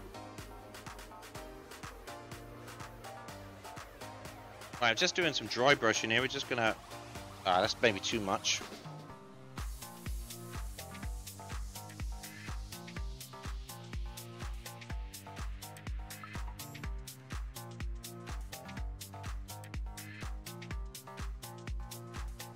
I don't mind it being a fair amount on the actual handle itself, because that is, after all, gonna be a bit shiny.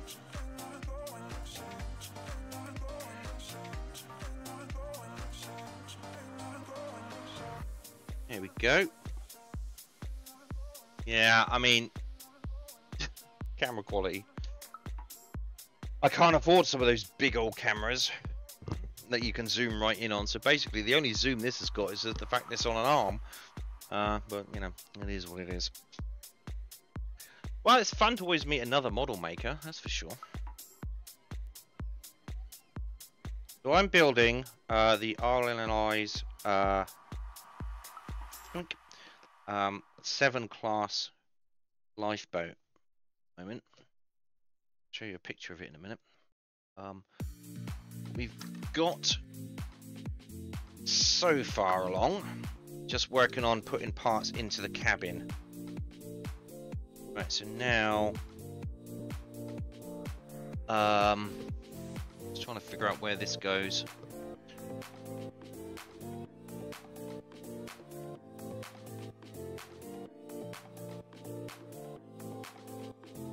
Okay. Yes, I wanna do most of the versions of the Sherman tanks. I wanna get an M3 Grant, as they used the M3 Grant's hull to make the Sherman. Oh, really? Oh, you're going on down the full route of the full collection. Oh, I love that. I love that idea. Yup. Oh, that's a brilliant idea. I love that. So, like, you're just like, here is where it started, and this is this one, and this one, and this one. That's brilliant. Yeah, you should totally do that. All different versions of that. That'll be brilliant.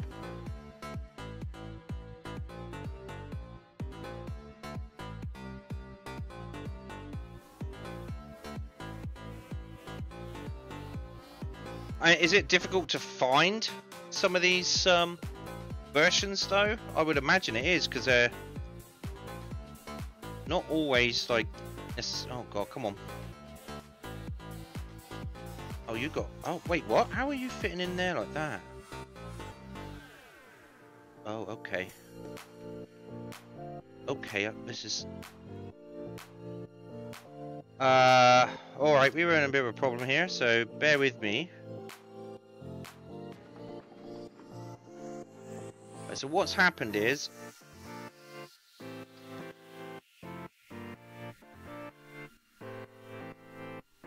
dashboard hasn't quite fit in properly. Alright, so this is going to be a bit of a tricky one.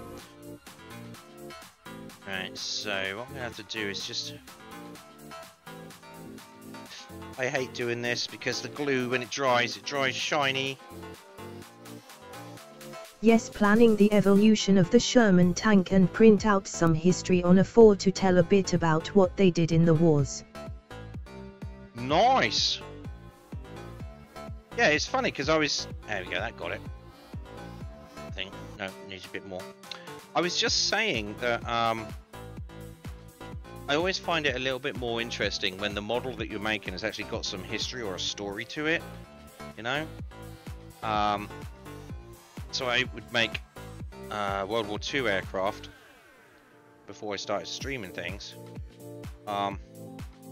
And I found out some of the history actually of that particular aircraft because it's got its markings on it, so you could find out who flew it, on what sorties and what happened to it.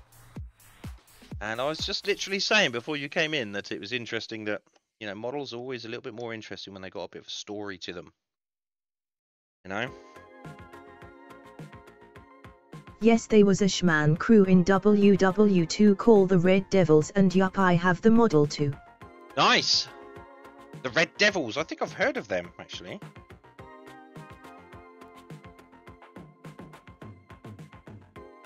Oh, hang on a minute, what's going on here?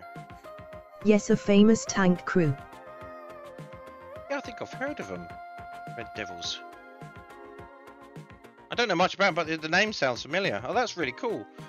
And then you go and find out about them and all that. Like, yeah, that's really awesome. Yeah, because I built cars, model cars, especially, and on this stream I have, and they're fine. You know, I like building them. I have an interest in cars. Again, I don't really know much about them, like, technically. Like, oh, I like that car, I'll build it. But they don't really have a story, do they? Because they're like...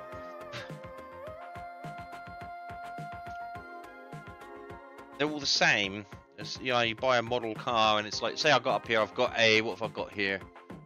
The Ford Mustang GT4. The race version. Oh, maybe that's not a good example because that's a race version. I've got the Ford GT40 Mark II. That's got a story to it. That is the one that won Le Mans, so that's got a story to it. But I've got a Mercedes SLR up there. So when I build it, it's like, it's a nice car, but it doesn't really have a story. You know, it's like, well, it's just a Mercedes SLR. I mean, not many of them were made. I got a book of Sherman. The author is David Doyle, and that's my reference. And he did a section on the Red Devils. Oh, cool. Cool. Yeah. See, that's what model making's about. Learning the history, making stories up. Or learning the stories behind it.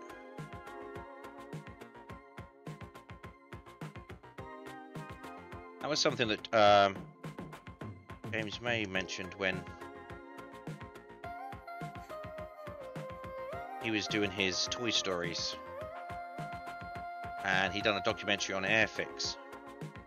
Which incidentally, who makes this model kit.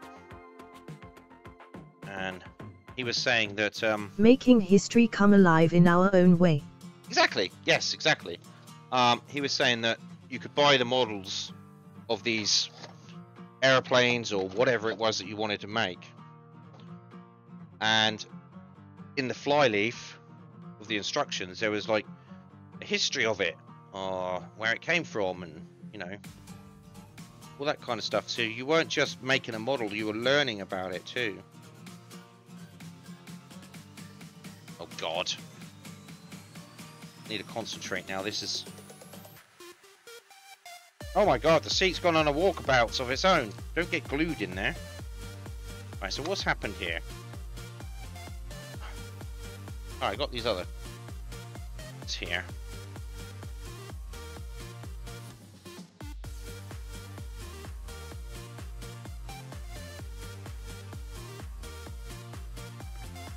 There we go. Now he's fitting there. Just giving a bit of a push.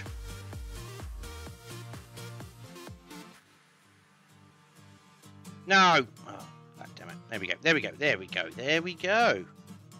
Nice. We might need a touch up. That's fine. Maybe I scraped you a little bit with the paint, but see if we can pull a focus on that. There we go. Yeah, it's got a bit of scratch on it. So what we'll do now, we'll just touch that I up. do like what if models, as they got the blueprints of tanks that were not made. I find that interesting to see in a model what it would have looked like. Oh yeah, yeah. The what if models, yeah. Oh, and there were hundreds of those. I mean, the Germans were very good at like coming up with crazy designs that never actually got built. They were good at that. They always had these ideas. Or even ones that got built but actually didn't actually get used, or weren't very well used, like the mouse.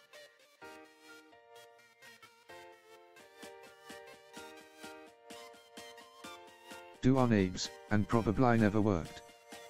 And probably never worked. Yeah, that's the thing. Yeah.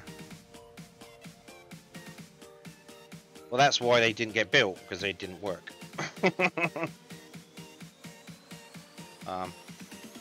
They probably built like parts of it, or you know, they built the mouse, didn't they? And they just realized it was just too freaking big. There was just nowhere that they could use the mouse.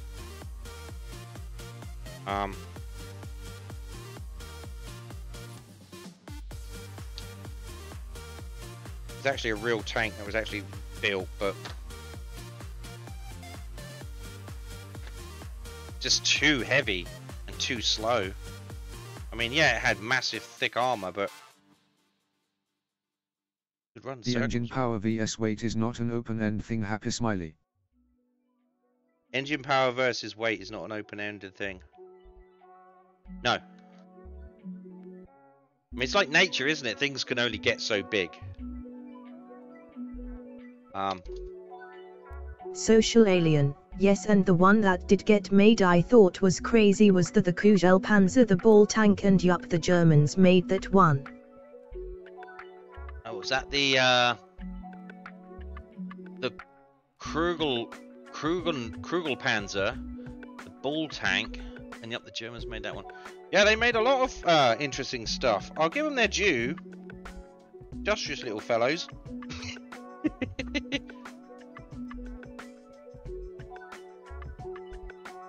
I think the best one. Do on Abe's, you're like 100 tons being the limit for dinosaurs. Yeah, it's not necessarily a limit on weight. It's more like they could collapse in on it. It's not like a hard limit, but there is like, you can't go too big. Like people say, oh, like giant ants, but giant ants would just collapse on themselves, you know.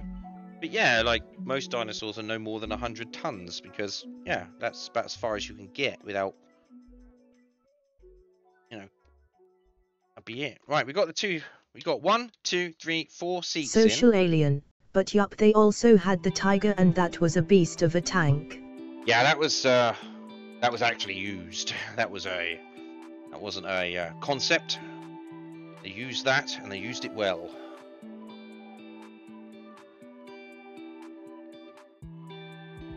My favourite piece of German war machinery, let's say it that way, is the Gustav gun. Totally impractical, like all of these things are, but incredible.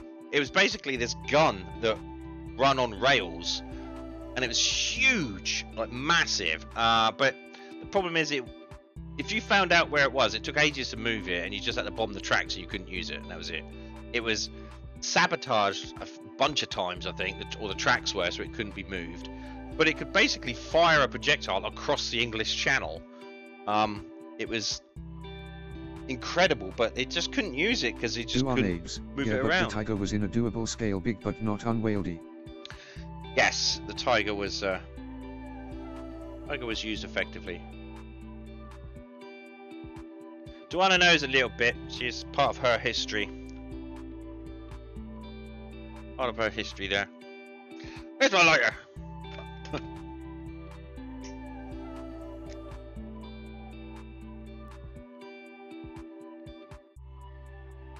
So have you seen Fury with Brad Pitt? I mean, I'm pretty sure it's not obviously based on a true events, but they tried to keep some things realistic. I think there's a scene where, was it a tiger? The tiger tank or something? Just absolutely devastates an entire, they call them squadron of, they call them like a group of Shermans, just absolutely blows them all up except one, which the hero tank, Fury tank, obviously. Like 10 of them or something just get destroyed by this thing. Alright, so we're going to have to grab this bit that we've left to dry and try and paint it by hand. So, I am moving about. So, yeah, we're going to have to paint this by hand, try and give it a bit of a wash. And a dry brush real quick. Just do it real quick. It's not an integral part, thankfully, but ain't missing pieces off, you know. Thanks. What do we got here? Just swimming with full-legged women. Thanks for the follow, Social. I tried to get a model bench out over Saturday and Sunday. It was my whole real reason, really, why I wanted to do Twitch. Some friends of mine were like, hey, we were talking about model making. They do a bit of Warhammer and stuff. They're like, hey, you should totally stream that. Well, I don't know about that. But during the week, occasionally I will put out a video game stream, Borderlands or Farming Simulator or whatever is on my mind. But weekends I try to do some model making. But thanks for the follow. That's awesome. What are we up to now? 146 followers. Nice. Nice. Oh, that should dry real quick.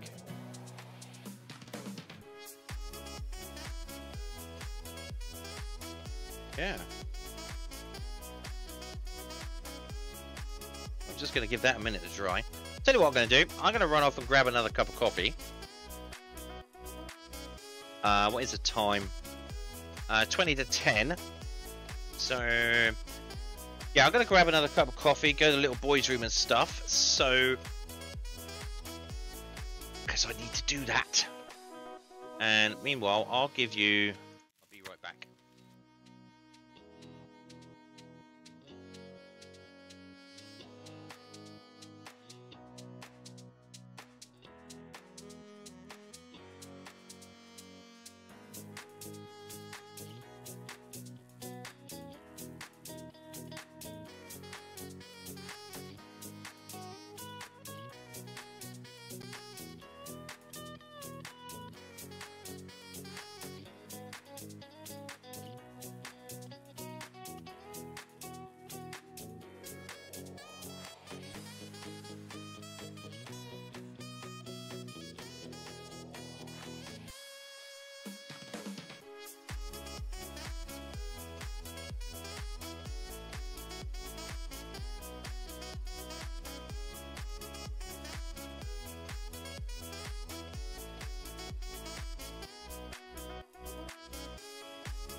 I'm back. Got myself a nice fresh cup of coffee. I guess social alien. Let me guess, social alien. Sorry, I was thinking about something else then for a second. Let me guess, you're an American. Are you from America? Is that where you're from?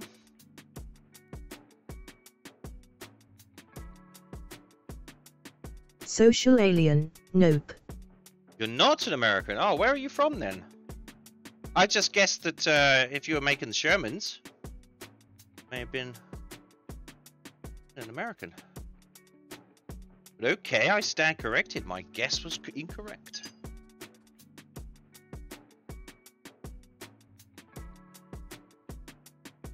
I'm a modeler from the UK. Ah, you're from the UK. Oh, okay. So you know who the RNLI are then? Excellent. Fantastic. I do indeed. Excellent. Well, it was their 200th anniversary back in March. And I recently found out about that. And I'm like, I've always loved the RNLI. So I decided to... And I found a model kit. So... Of the Severn class. I spoke with their social media team and stuff, and told me what they would. I gave them an opportunity to sort of say, "Hey, this is what I'm doing. I don't expect any money for it." Lifeboats. Yeah, that's right. Yeah, I was like, "Hey, this is what I'm doing. I'm not expecting a sponsorship. I do it all my own back. But is there anything that you would like me to say? I give you the opportunity to tell me what to say. Any points you'd like me to say?" They gave me a load of information about the RNLI and the lifeboats and stuff. Like, did you know 200 years ago when it was conceived, it was conceived over a pint in a pub in London? And that's, I think that's just amazing piece of information. It's just such a British way of sorting out a problem. It's like, oi lads, a lot of people are dying at sea, like, how are we going to fix that? I don't know, let's go down the pub and sort it out. Right. Go down the pub and figure it out.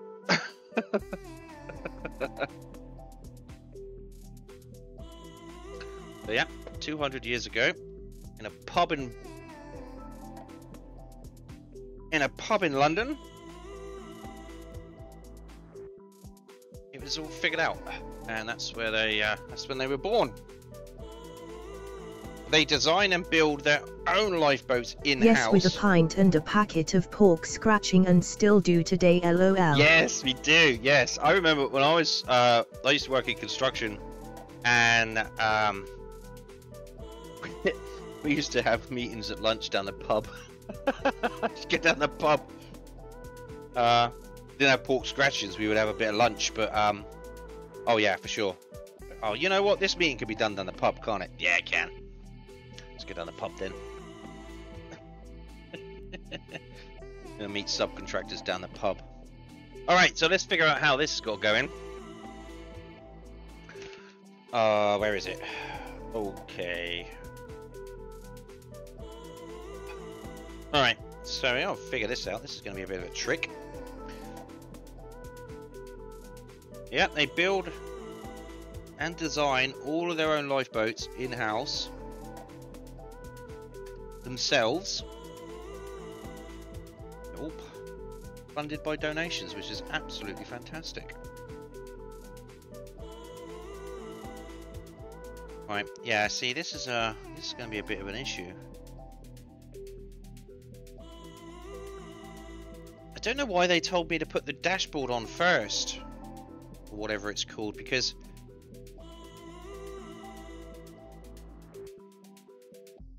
this is just not going to work, is it? That's getting stuck to it. I also think that this is going to be one of those jobs that you just glue and hope to get it in place, because if you get it in place, you're not going to get it in place a second time. So what we're going to do is we're going to be a bit sneaky.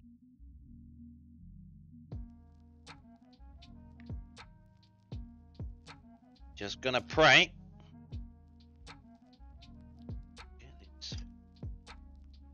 needs to go.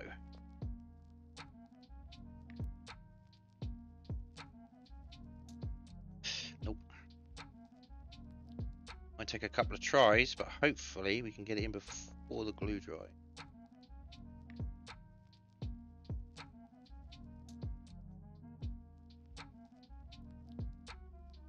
Nope.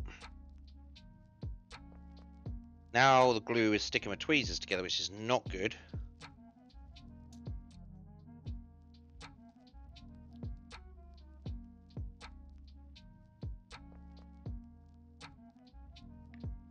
No, it's not going to go in that way either.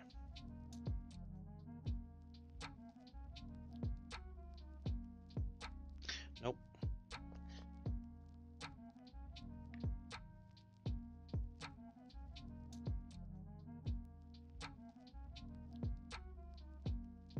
Whoa! Ah. I mean, it's close enough.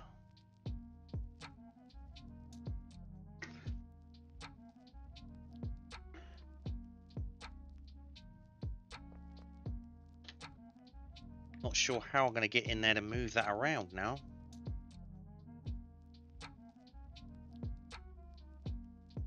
It needs to fit. There's a little knob, or a hole just there.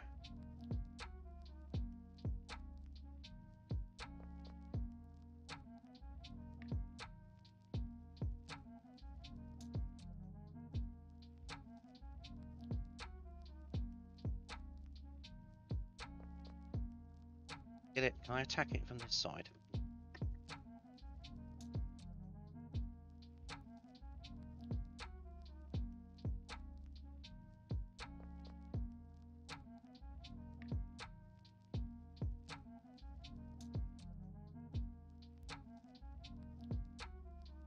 All right, I got it.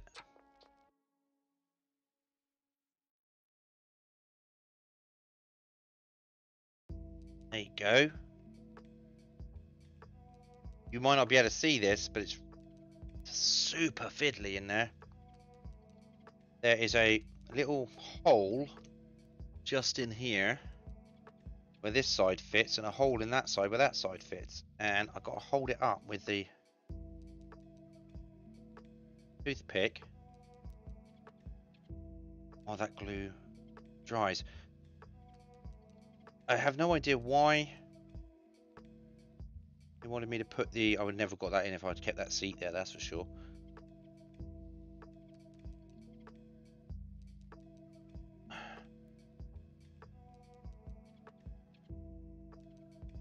Okay, we're just going to hold it like that and hope that'll dry.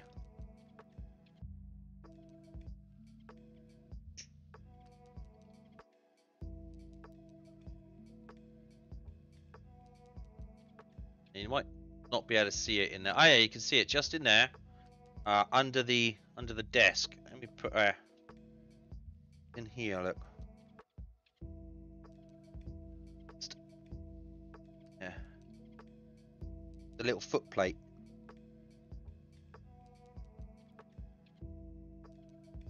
We just need to let it dry.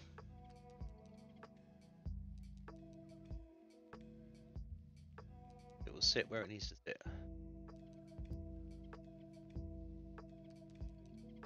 Now you may be saying, again, why did you bother with that? Never gonna see it. Oh, but oh no, it's there.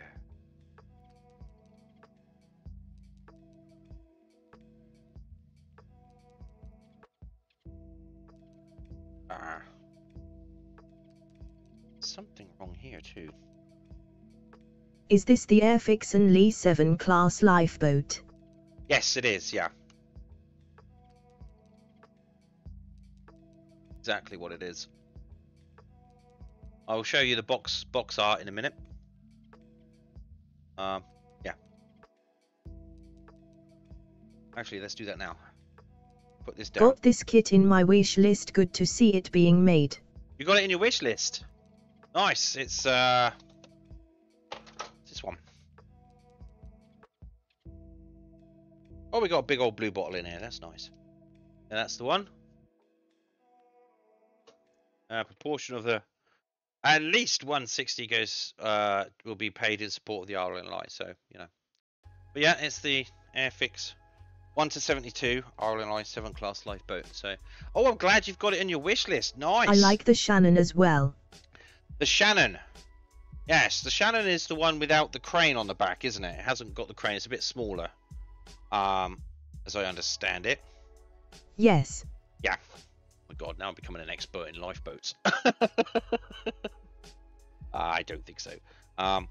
Yes, great. Yes, you got the Shannon too. No, I didn't realise they'd done that in Airfix. I looked for this on Amazon. I found it on Amazon, and I just thought, yeah, we'll grab that. Right, so maybe the Shannon will be the next one. Who knows? I have to take a break from that. But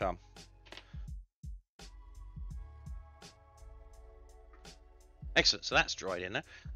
Right. So you can see where there's going to be some difficulties. I think there's going to be a difficulty here too. I'm going to need to get my grinder in there.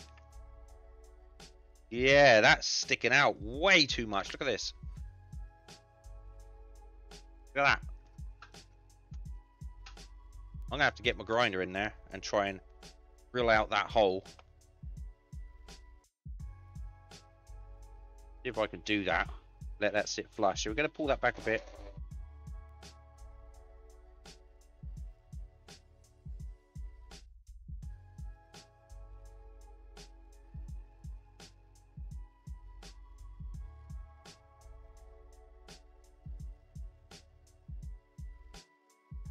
I don't know. Is that really what I want to do with that?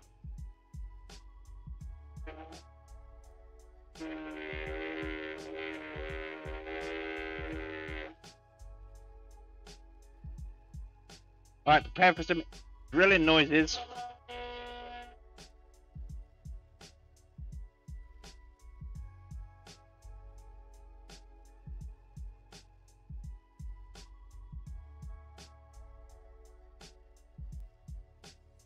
Right, I don't want it to be too big a hole, but just need that to fit in there. Oh, come on, what are you not... Yup, it's on Amazon Airfix 1-72 Shannon kit. 1-7... Oh, nice! It's just a... I've ruined that. How am I going to get that in there? God, so we're going to need to grind that down a little bit more. Oh my God. Because if this doesn't go in properly, the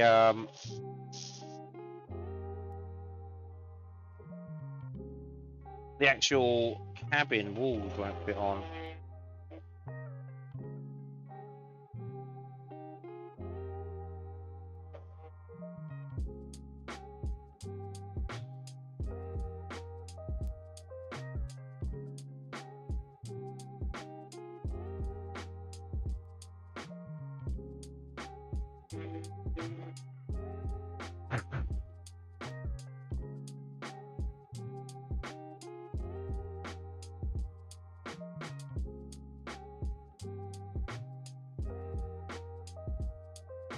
It's sticking out and I need to get it into that slot. What is preventing it from doing that?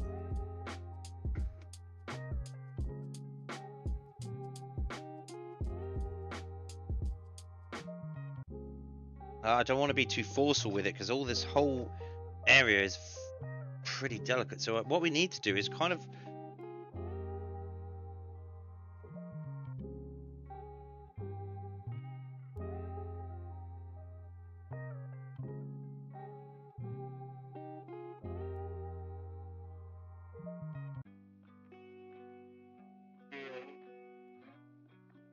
there we go.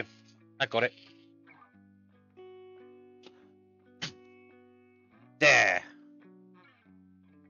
So what I'm going to do is get a bit of dry brush and just dust up. And you'll never know. There we go. And that is in.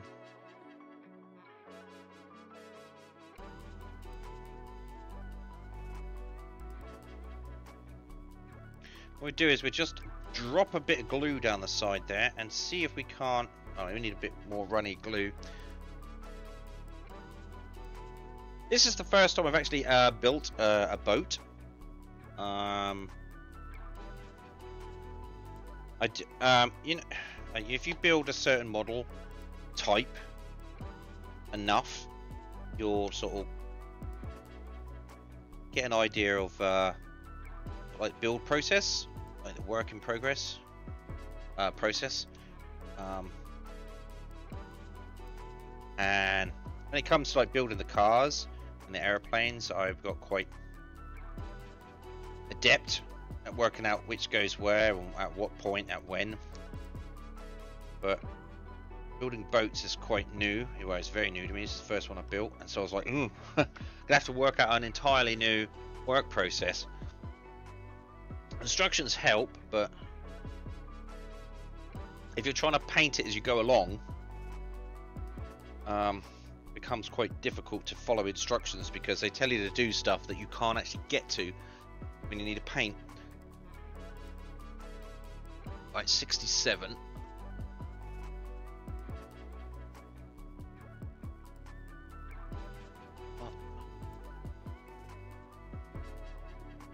Getting a bit toasty in here. This does. Right, so we're just going to put in this handrail now.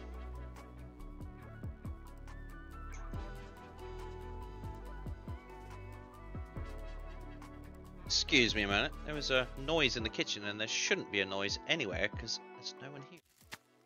Go back.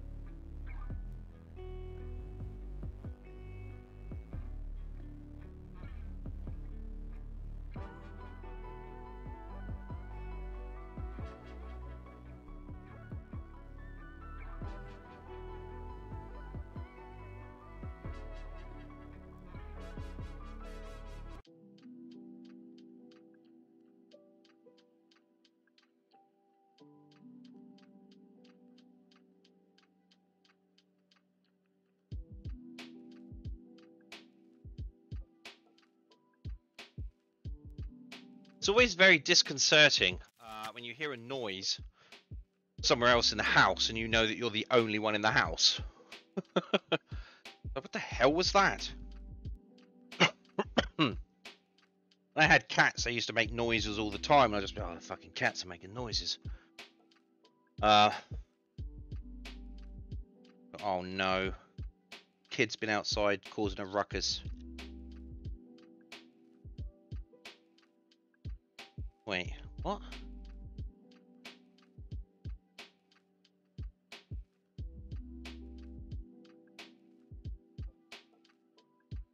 Okay, well, how does that work?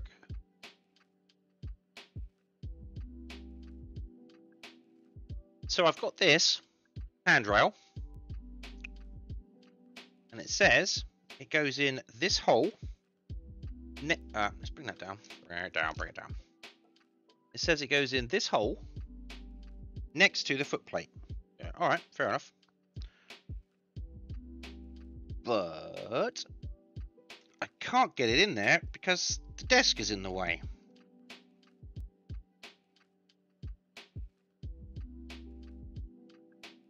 So I think that's an error.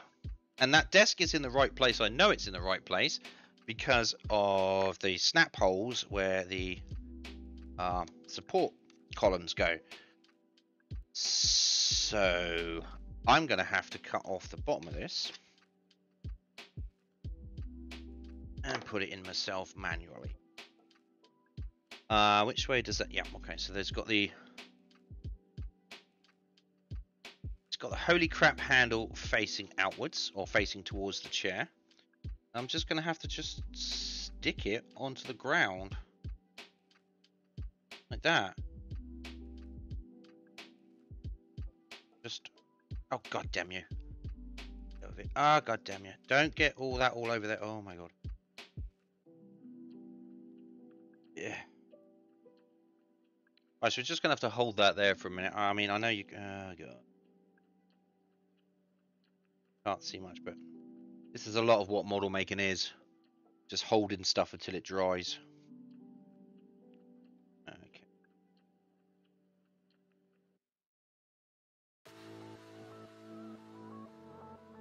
Alright, so apparently stuck there. Alright, so now we need to get the second. Right, so what's going on with this? Here we go. So that seems to be fitting in quite nicely. This is the, let me point to it. Here is the holy crap handle. And I've got glue all over the goddamn floor. I hate it when that happens because it dries kind of shiny. So what we'll do, we might have to wait for all that to dry and then get in there with a brush and paint that. But we got that. We got that. Excellent. Now, we need another chair.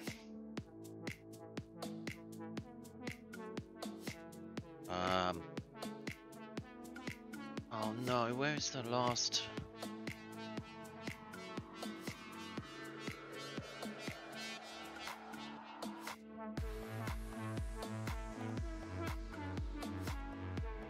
Oh my god.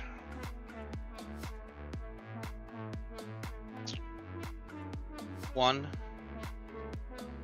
two.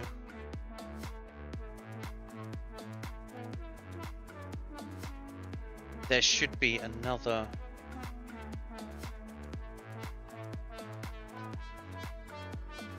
So that's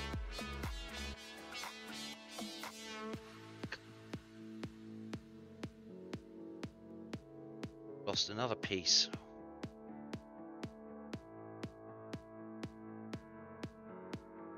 All right. Okay. I'm not going to be able to find that. That's gone.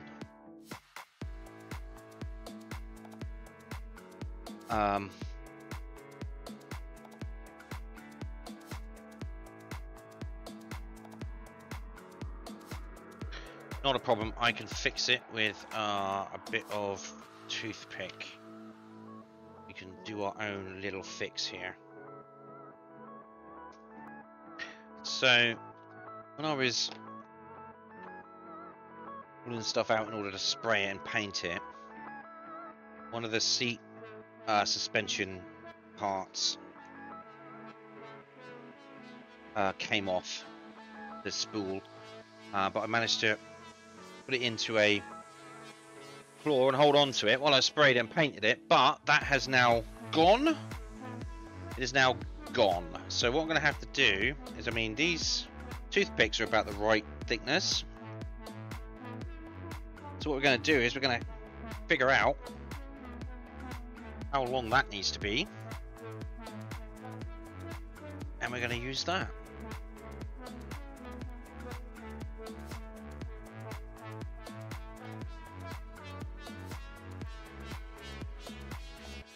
Right, so we're going to just it needs to be a bit deeper than that, because that is, so the chair, just looking at the chair. Okay, right, so there.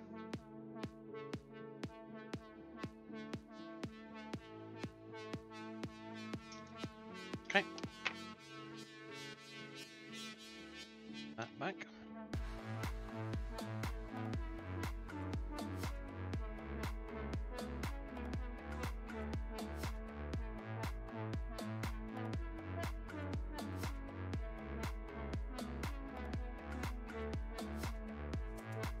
It's somewhat annoying when that happens, but you will lose parts. Hopefully they're not too important.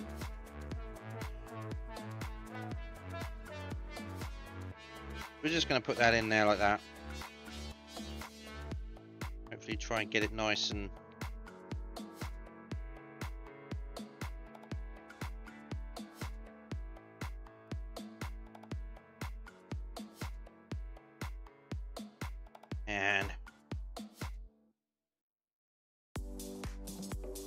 put some glue in there.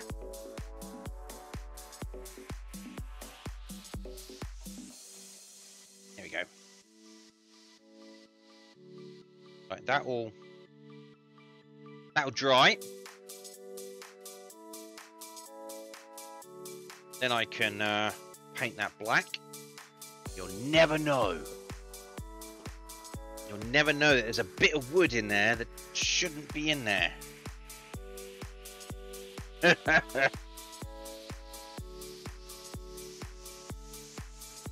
There'll be no evidence of it apart from this video. So don't tell no one. Do our names. Today you can be gluten and not regret it. Tongue poking smiley. Today I can be gluten and not regret it. Yes. Yeah. Somewhat. Right, so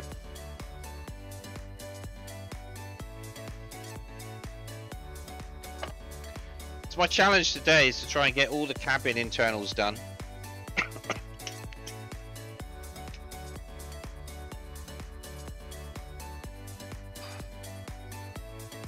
That is really what I want to get done today.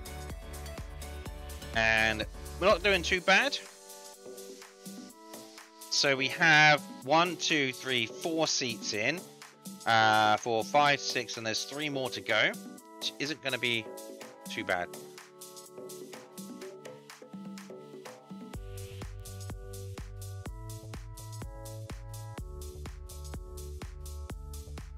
And we've got some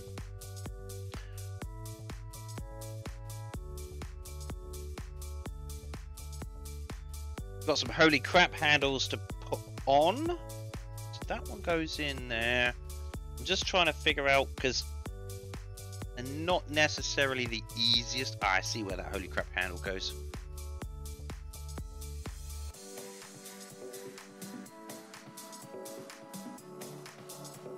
Let's have a look. Is that?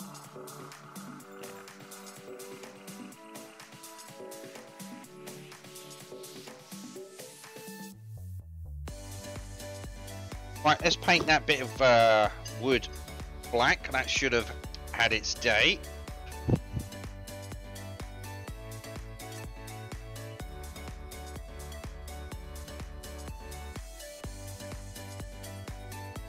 So how you doing, Duana? What you playing at the moment? You playing your shapes game?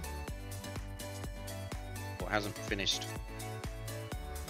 Oh god, I've got some fucking God.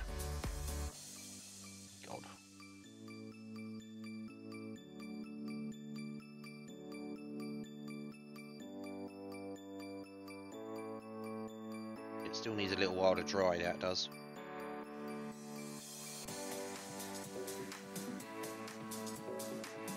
God.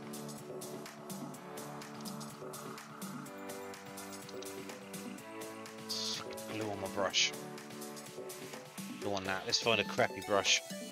Just drop some. There we go.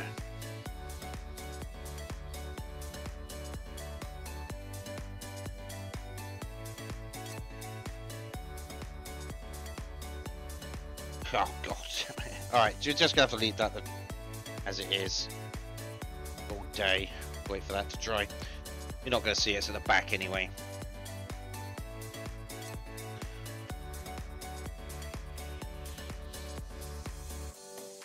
Playing your shapes game today, Duana? Is that what you're doing?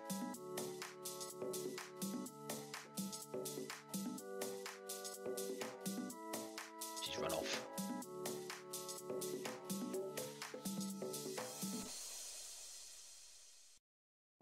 We're gonna have to get back into Satisfactory. I was watching a Moose stream on that the other day, and I was like, "Oh my god, that looks so good! I miss that game."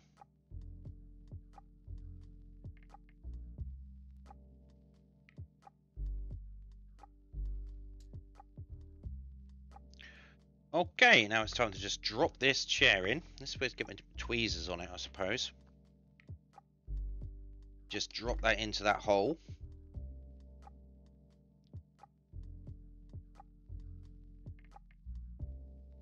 There we go. That's in.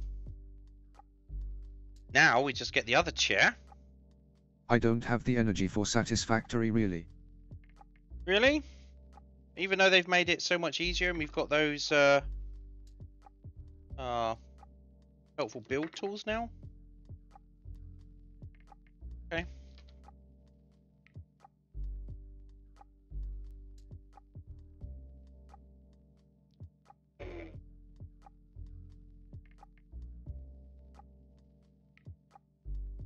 Now I'm done with it. Alright, fair enough.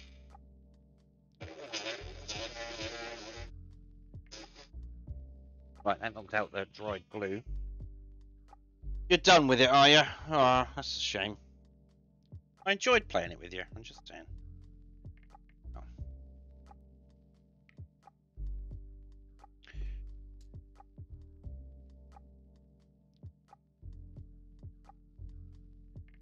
Always on the lookout for games we can play together. Whenever I find one. So, nah, don't like it. Okay, fine.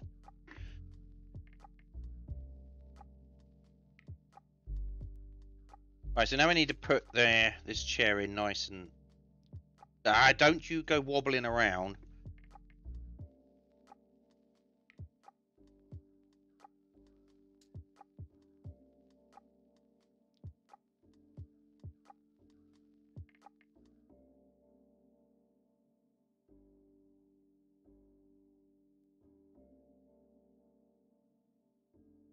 Okay. That's that chair. So we've got 1, 2, 3, 4, 5, 6 chairs in there. That's fantastic. Is everything done in it? No, we got the holy crap handle, number 71. Holy crap handle, number 71.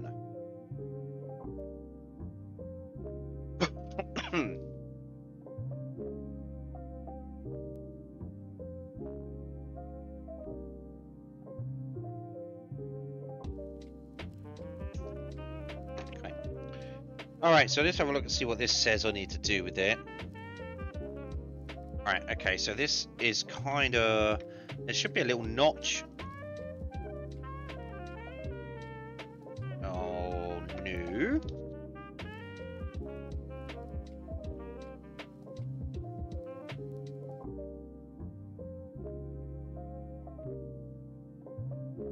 Alright, so why...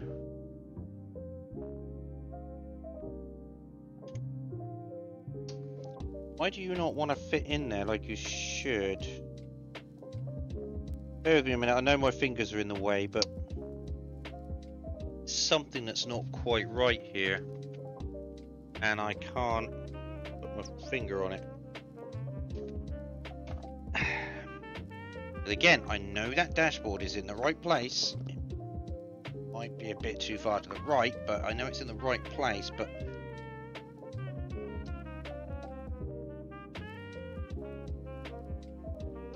that handle.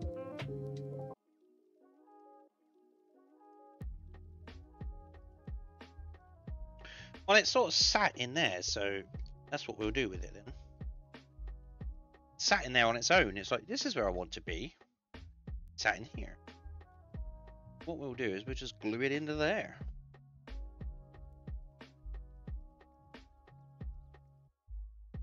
Okay.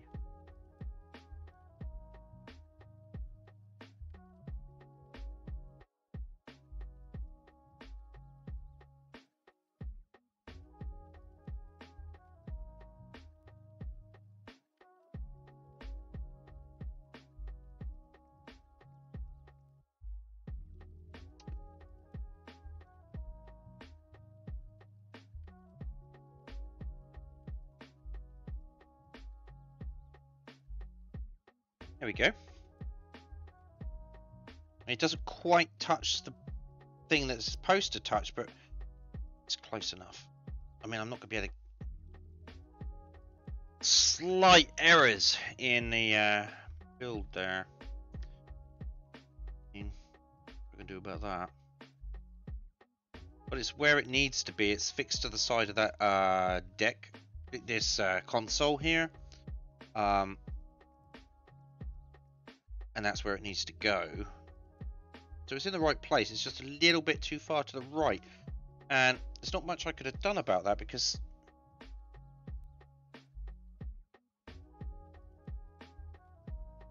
yeah. Dashboard was slightly, like, not even a millimeter. Amu Renfew, Boat Tilda. Hey! Hey, Amu. You're no longer streaming. I saw you streaming earlier.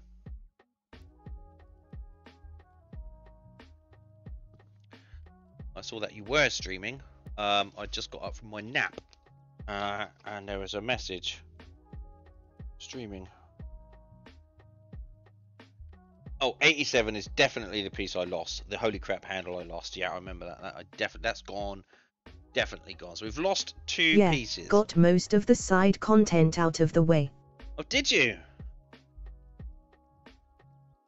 Nice.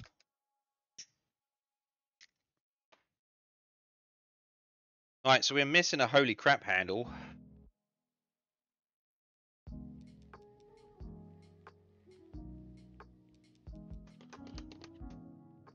Just have to miss a holy crap handle. I don't have anything thin enough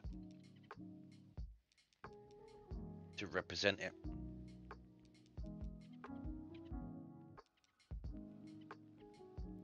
Well, I'm sorry I missed it.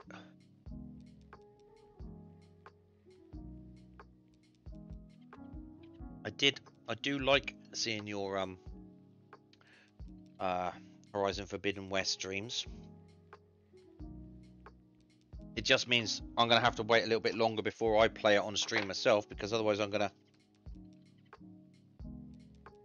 so I can forget what you done. So I'll be like, oh, this is the bit that Moo did that.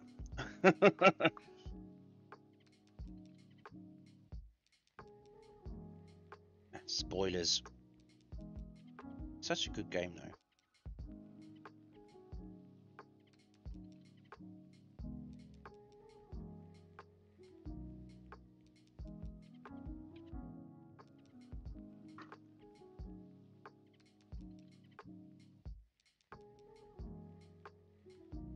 After this next story quest, tomorrow will be the rest of the collectibles, lol. Collectibles?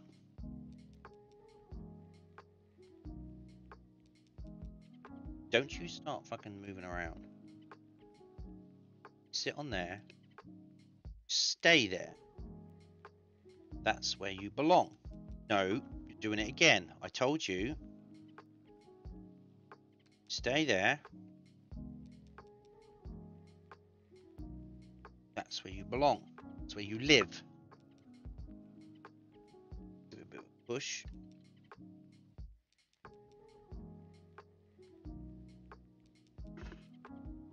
I'm just gonna feed some glue underneath it.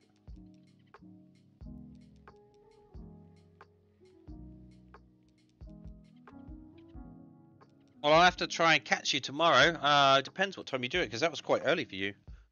Yeah, all the question marks and such on the map. All the question marks. Oh, right. Okay. Yeah, that's the thing I love about that game, is like you don't have to just do the story. You can just run around, and it's fun as well.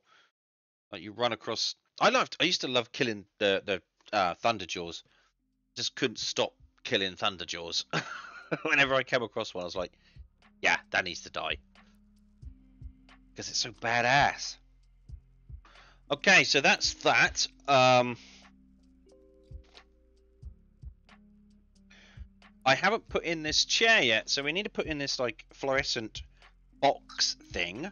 We need to grab that and put that in. The fluorescent box, whatever that is, I'm not sure. It looks like it's an extra chair. What it looks like. So we're gonna grab that. It's been weathered and whatnot. So we're gonna grab that.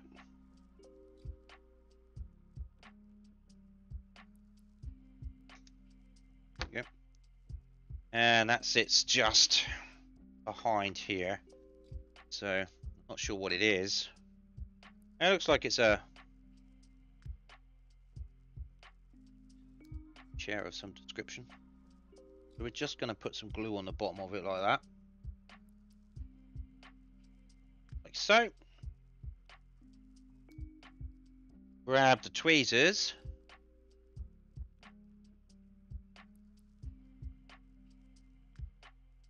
Maybe we just tweezer. Don't stick to our fingers. Oh my god.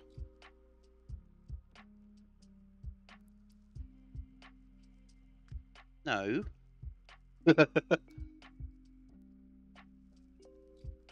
You're supposed to be here. That. There you go. That's where you go. That's where you live. Oh, you didn't even see any of that. That's where he lives. Just in there. There he goes. Nice and snug and fit there perfectly. Oh, we are nearly done with the cabin. Pretty much, I'm thinking. So what's next? Ooh, oh my. Okay. Right. So what I want to do now, I've got to fit in the door, the bulkhead. So let's grab the bulkhead. Right, so it's this. What I want to do with this, oh, you can go there for now. What I want to do with this is,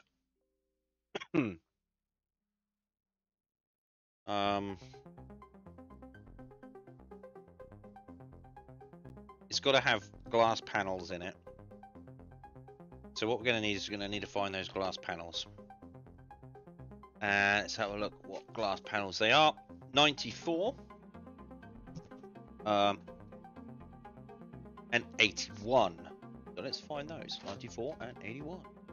Glass panel should be easy to find. They should be in a box on their little thing on their own. Oh, the hell. It says, oh, they should be easy to find. They should be in a little thing on there. Oh my god. They're not in the box. Not in the box. Oh, there they are, right in front of my fucking face. Alright.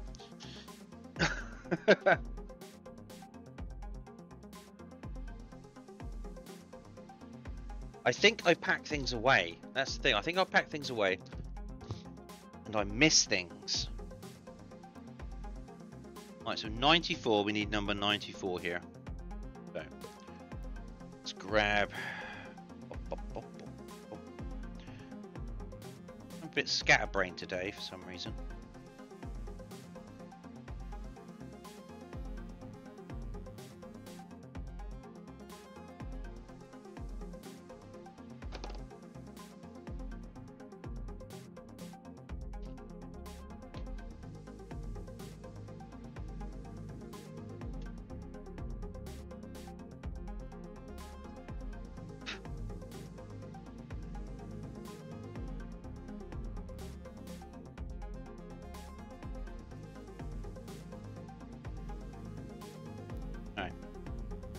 Okay, that's number 94. So what we now need is our glass glue. Here we go.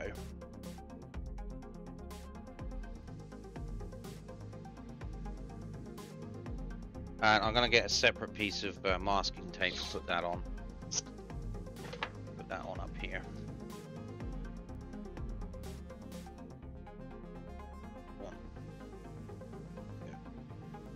Glass glue is a lot more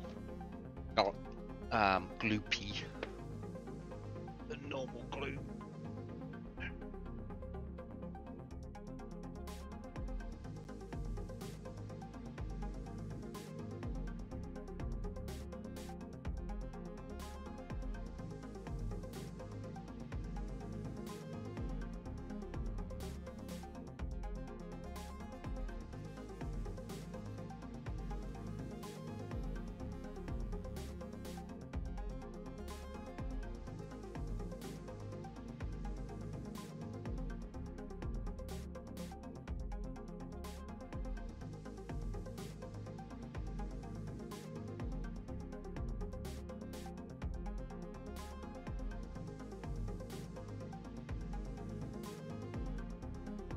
Just make sure I get it around the right way, and it should just plop nicely.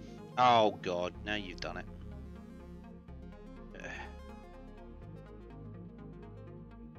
Let go. Oh, my fingers. Yeah, god damn it. Bit smeary, but at least it won't fog up.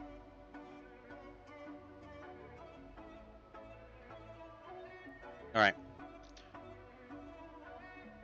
Don't want it to fog up. That's the one reason I use the glass glue. This is better glass glue, and I think I was using the Humbrol, the transparent fix, Transfix. but it was very spiderwebby. You'd lay it out and it just have spider webs everywhere. This seems to be much better. It doesn't have that. Right, 81. It very much acts just like normal glue, but without all the little strands and stuff. Because that was really annoying. They were really light. They would float a little bit, and then once you put the glass in, they would come down and just you'd have little strands of like spiderwebby type glue all over your glass.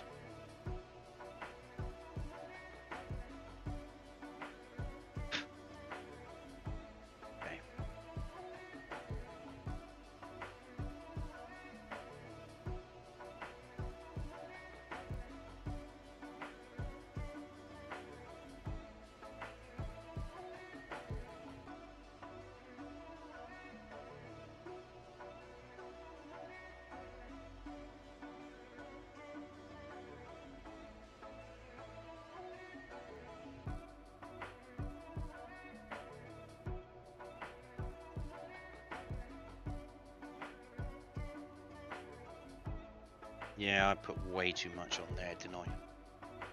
Oh dear.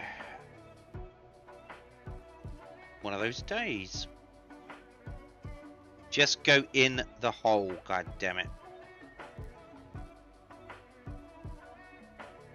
Don't stick to my finger. That's not where you're supposed to be sticking to. This is your house. Oh, and the other one's come off too. Oh my god.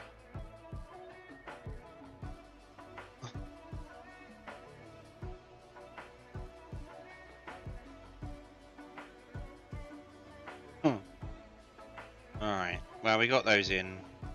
What we're going to do is we're going to leave those to dry a little bit, and I want to go round them. Let's just see if we can just poke them in a bit harder. Bit of a sticky poke like that.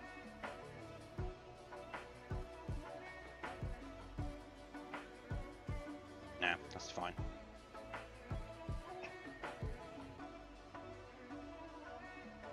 Alright, so I mean, it's from the inside, so you're not really going to see that too much, but still don't like that too much. I mean, it's not a great fit. It's a fit. But what I wanted to do is I wanted to run around the outside of those glass panels with a bit of aluminium. If we do that,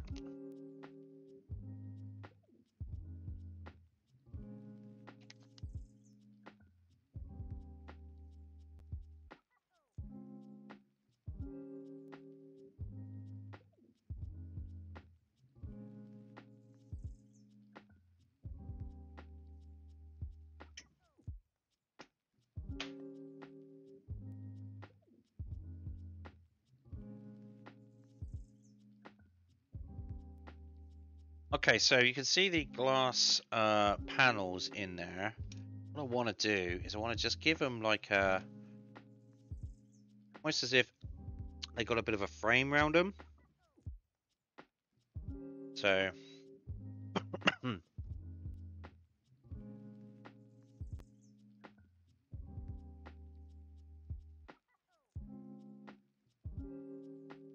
going to get some aluminium.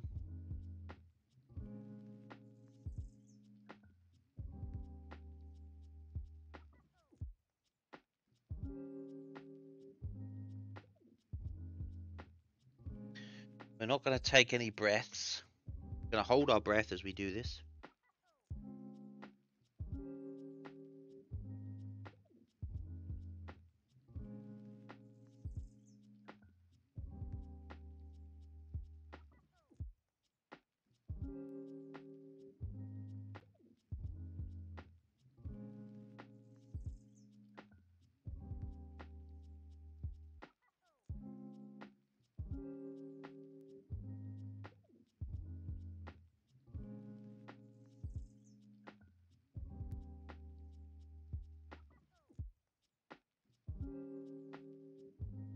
Just painting as if that's like the window frame holding it in.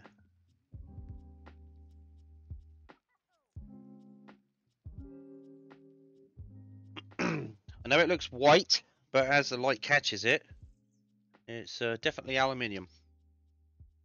I'll do this one as well, but this one's got to have curved edges.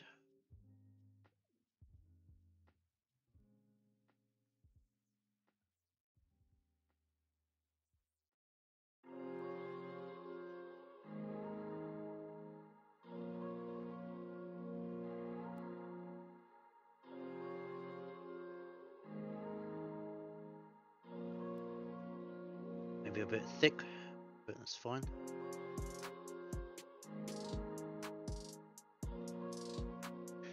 There we go. Now we've got to do the edges.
Oops.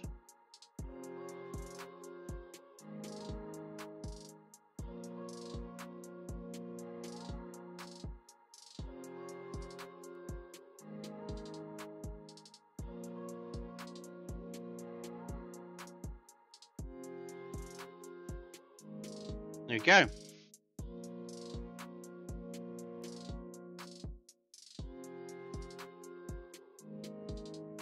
Now we have a bulkhead.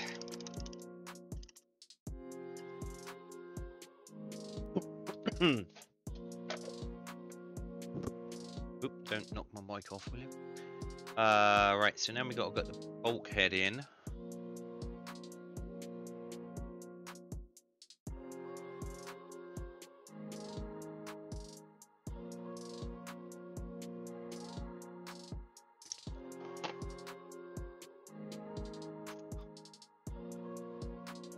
Bring that back up here. Get the boat.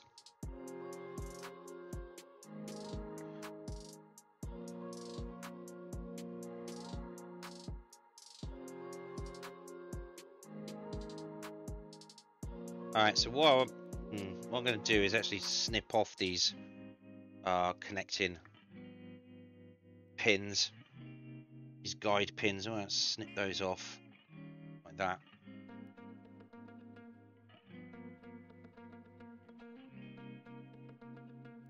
Okay, I know where it needs to go.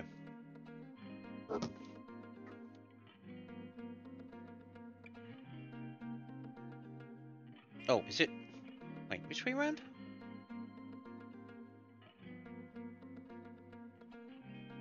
Oh, it goes that way round.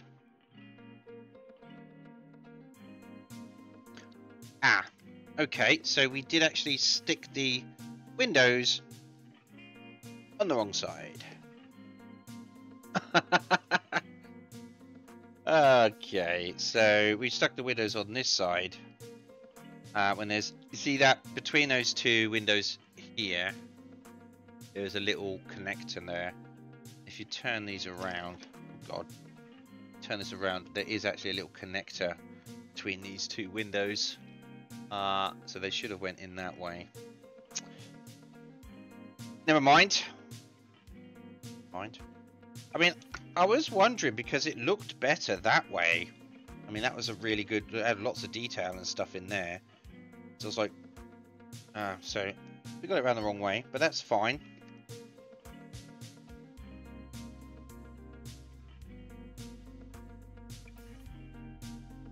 It sort of fits on, oh God. So it fits in there like that. just got the holy crap handles in there. It all fits in perfectly there. Just worried about this little thing here. This is supposed to be a cylindrical.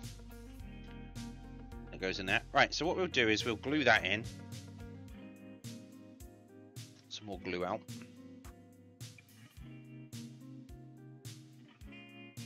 Now the way I'm going to do this is I'm not going to glue it to the deck. I'm going to glue it to the beams. So, just going to glue it along here. Along here.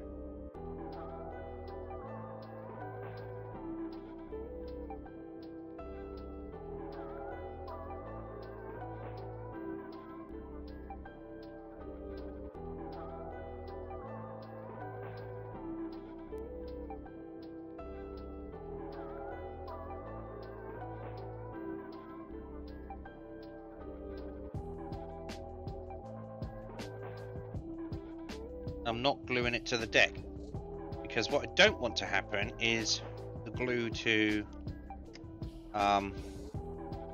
mess up the paintwork of the decking. So I'm gonna try and fit it flush, of course, but I'm gonna push it down against the decking, but I'm not gluing it onto the decking. It's just going to be glued against these structural beams and not the deck.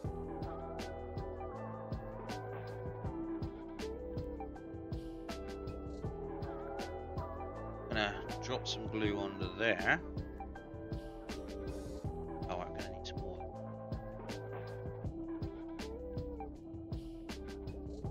These are gonna be hidden by the ceiling.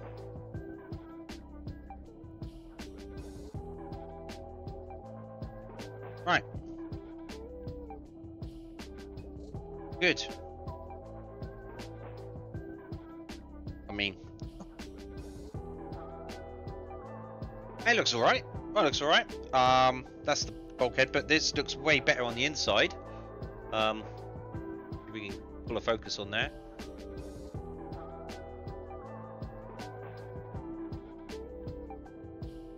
Yeah, I'm pretty happy with that. Ow! Just hit my head. The bow. Yeah.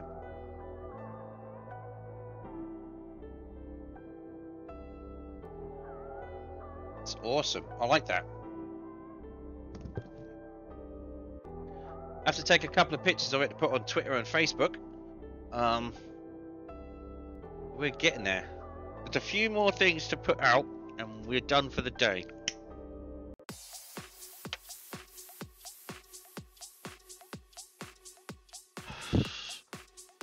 How's the cockpit looking?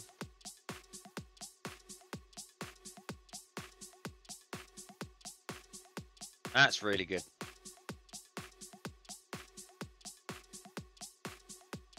So this whole area in here is all airtight. So if boat rolls over, because it's got a high air bubble, it just self-rights itself. That is one of the easiest ways to get a self-right, is to have air at the top where you want it to right to. And that is one of the biggest things about these lifeboats. They have a airtight seal in the cabin, and it rights itself with that. It also has other technologies as well, which help it along. But that is the main thing that makes it self-right itself, is the fact that that whole area is airtight.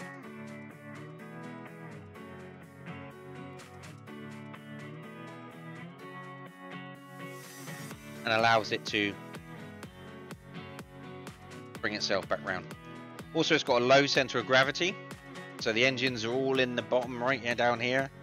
So as the air goes up, the weight goes down, it just flips itself back over again.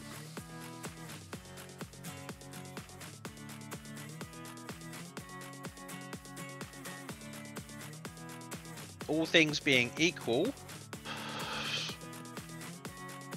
you shouldn't be able to these boats shouldn't be able to be capsized, which is very important.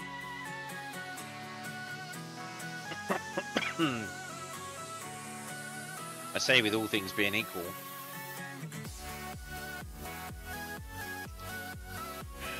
See there.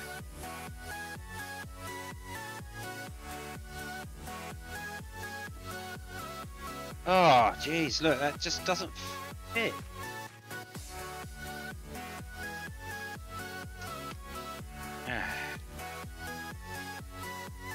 Alright, oh, it kind of does. Alright, so what we're going to do is, how is that fit in there? Okay, so...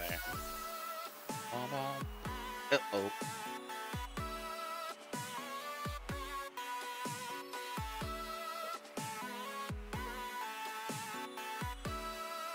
I'm going to put the glass away because I don't need that right now, and I don't want it getting touching or getting anywhere near normal glue.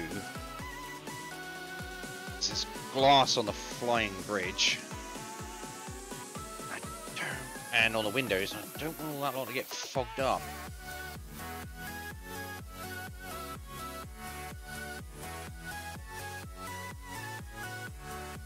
How long have we been going for? We're going for 3 hours. We're nearly done.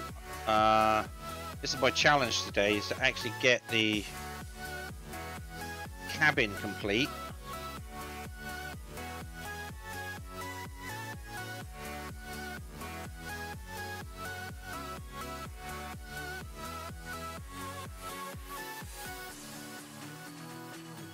Right, now you fit in there, just nice. Turn around, that's where you go. Oh, don't. You were in there just right.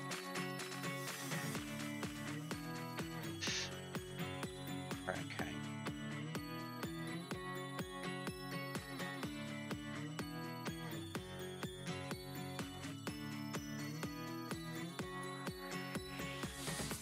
Oh, God. There we go. Oh, no, the windows come out.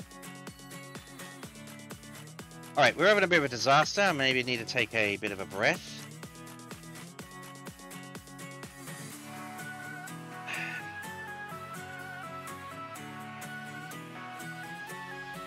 Do on eggs, so much trouble for a toilet, tongue poking smiley.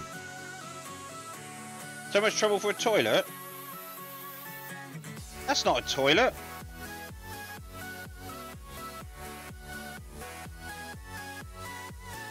It's not a toilet. That's the toilet would be down in the bowels. I don't know what this is, but it certainly isn't a toilet. A toilet.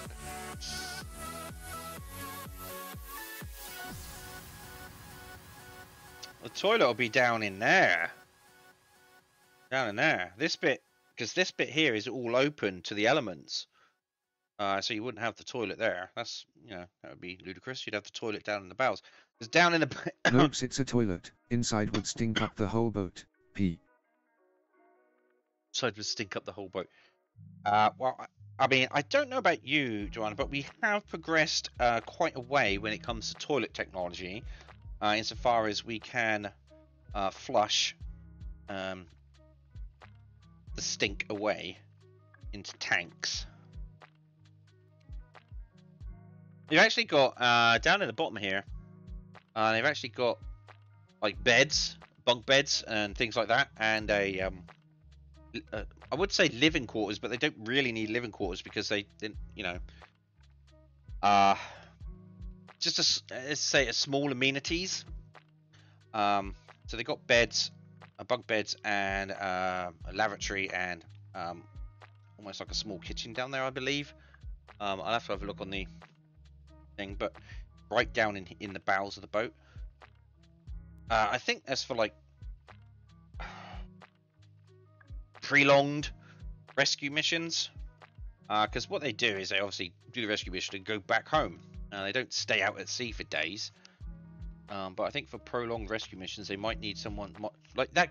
in that video, that guy had seasickness, and he passed out. They would take him down into the bowels on the bunk beds, I would assume, for him to recover. So I think all the amenities like the toilet would be down there, Joanna. They're not camping.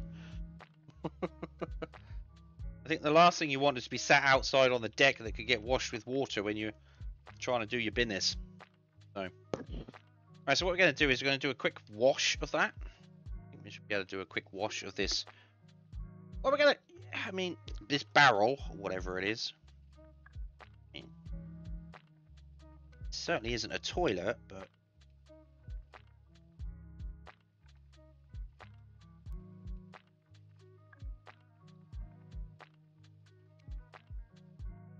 what are we going to call it? A toilet. Alright, fair enough.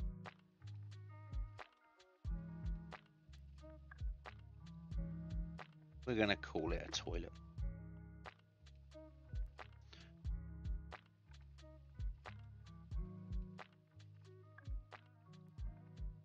Alright, okay, so now let's get a cotton bud. Oh, there's one here. It's too much.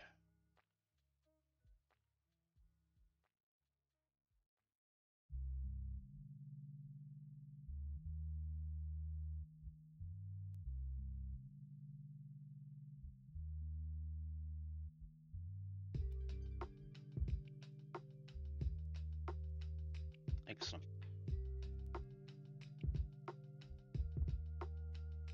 Hides the axe, unfortunately. Why that is. Okay, so now we need to look at the last two pieces to go in for today. Oh, I need another quick smoker. My hands are shaking from that kerfuffle with the window falling out and all that lot.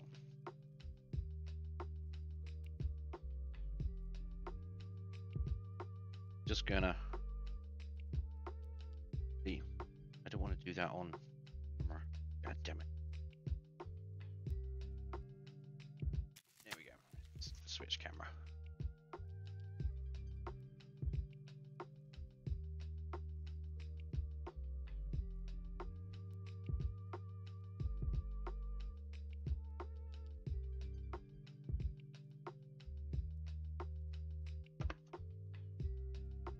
All right.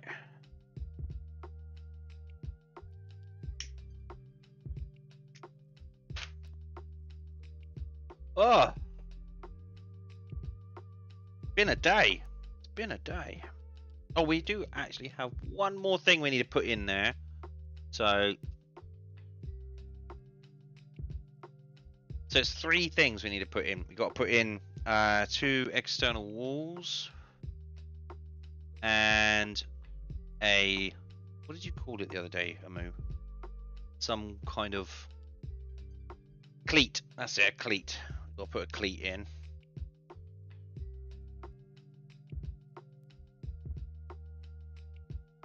But I'm taking a little bit of a breather because I'm starting to find that my fingers are getting a little bit shaky.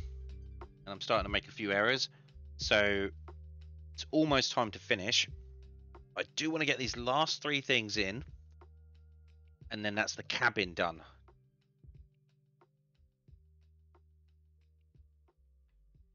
And then we're going to prepare for the externals, walls of the cabin.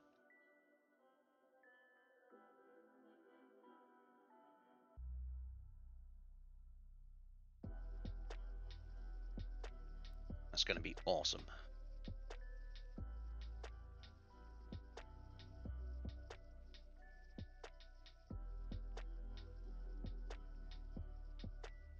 Right, so let's grab this cleat. Let's get this up together. Then we can throw that away next. We don't need that. Alright, let's bring that back in. Okay, so we've got this cleat. This should be fairly straightforward. I don't want to count my chickens or anything. Just come off, it did. Nice.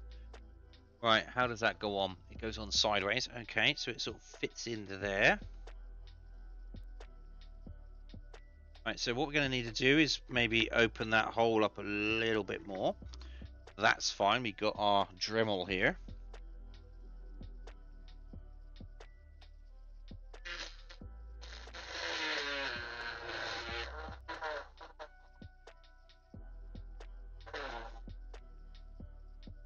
There we go. That should be enough.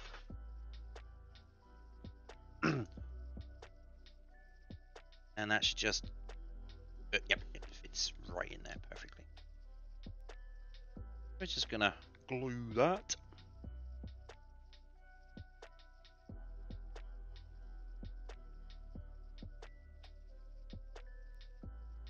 Of course, the other thing is, if you keep going on for long enough, you end up with so much glue on your fingers. Okay.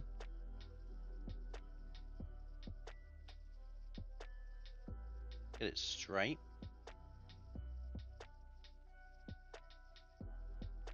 Now that would have been the cleat, I reckon, that they would have tied that little French sailing ship to, or the sailing ship to, in the video we saw earlier.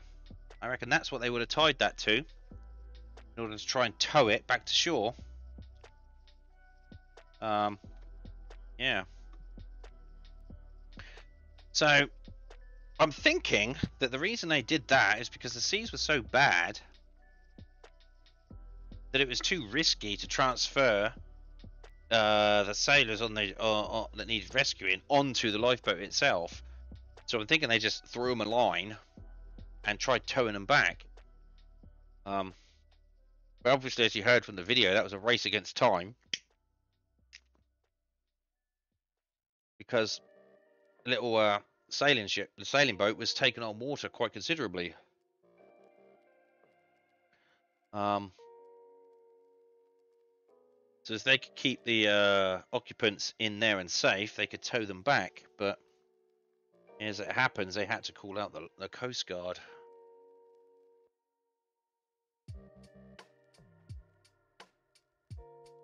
To assist.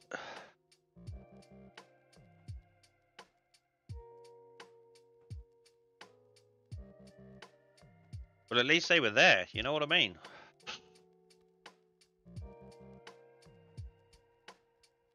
Saved them all. Saved them all. Alright, so now we're going to go and put on the external walls. So let's look at wall number 101. Come on down. Okay, so wall number 101.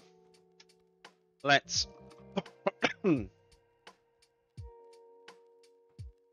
Let's snip you off. Just about there. Good. Right.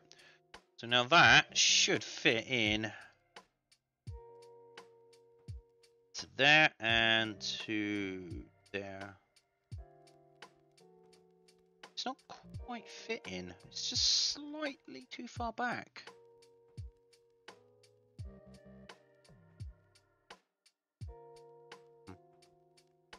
Interesting. So what I'm going to do is I'm going to get some sandpaper, try and bring that back so that the little nodes line up, because if they don't line up, we're going to have a big problem when it comes to fitting. Right, so where is... There we go, that's a bit of sandpaper. Yeah, we're going to have a bit of a problem when it comes to fitting the cabin exterior. I'm going to try and line it up as best we can. So...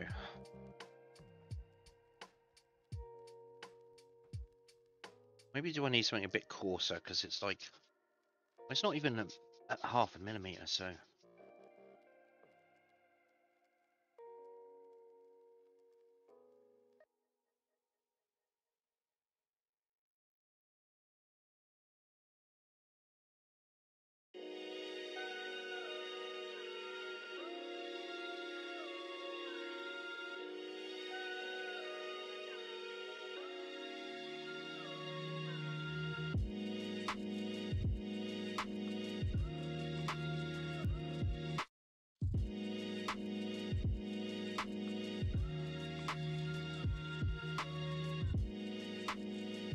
Alright, now we got a fit. Now we have a fit. And it fits in there just nice too. Right, so what we're going to do is pull it back out. Oop, and line it with some glue. Oh, that glue's gone all gloopy.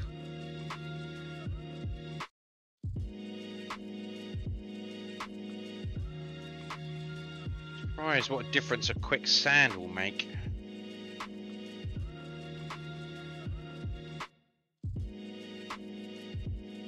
Yeah, I don't really want to glue it to the deck. Gonna have to.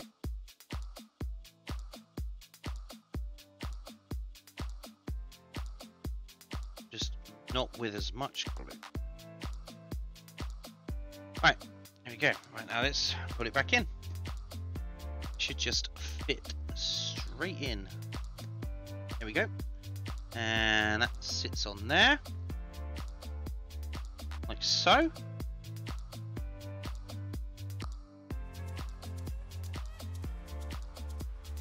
I'm just going to run a bead or a part of a bead of glue down here. Where did I put there? Right, I must have used all that already. Okay.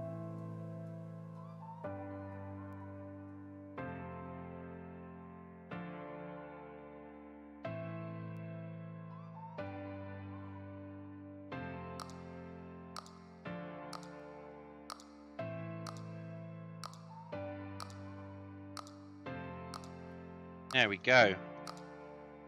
That is in and on. Perfect. Yeah, it seems to be at an angle, but that is, I believe, intentional. Yeah, it's flush with this, so that's okay. Fantastic. Okay.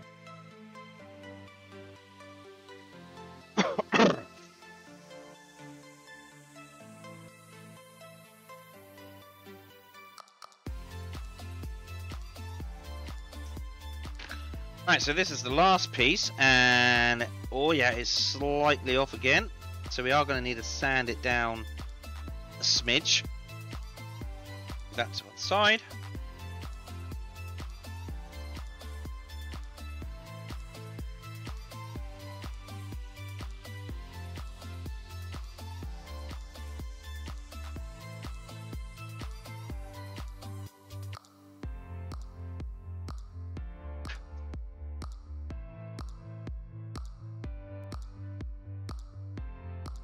Ah, it fits in there perfect now. Great. Right, so now we're just we don't need the sandpaper anymore. We're just going to put out a bit more glue. This is the last piece. Oh my god, that window has gone wonky again. It's drying. It's tacky now. But the window fix doesn't dry as quick as super glue. It takes its time. Obviously it's made with different chemicals.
crew member.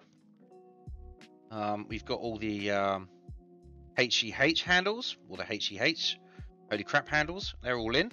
We've painted the cockpit area. I'm pretty pleased with that. I'm just wish that they provided us with some decals for some maps and charts. That would have been really nice. But I've painted the screens. What I'm thinking of doing is, don't know. Now I've said this before that I wanted to paint some light on it. I mean, you can look in and see it, but I'm thinking like just spraying like in here of light green coming from the like a green glow coming from the dials and the screens and stuff. That would be pretty cool. And then just sort of like dry brush in some green highlights where the light might catch it. I think that might look really cool. So yeah, we don't want to do too much. Most of that is painted anyway, so we want to get a real nice sort of green color, mix that up, and have a real fine spray, and sort of point the airbrush down from where the screens are, and just try and blast just a little bit so that you get a nice like splash of green on there, to make it look as if the light from the monitors is lighting up part of the cabin. Then what I'll do is I'll get a brush and some actual green and just sort of do little highlights on like the edges of things that would be shiny, like the chairs and bits like that, so it will look like it's bathed in a kind of a green glow. But in order to do that, I'm going to have to mask up across the top of the dashboard, I think, around the sides and the deck, because I do not want any green spilling over. It's supposed to be internal.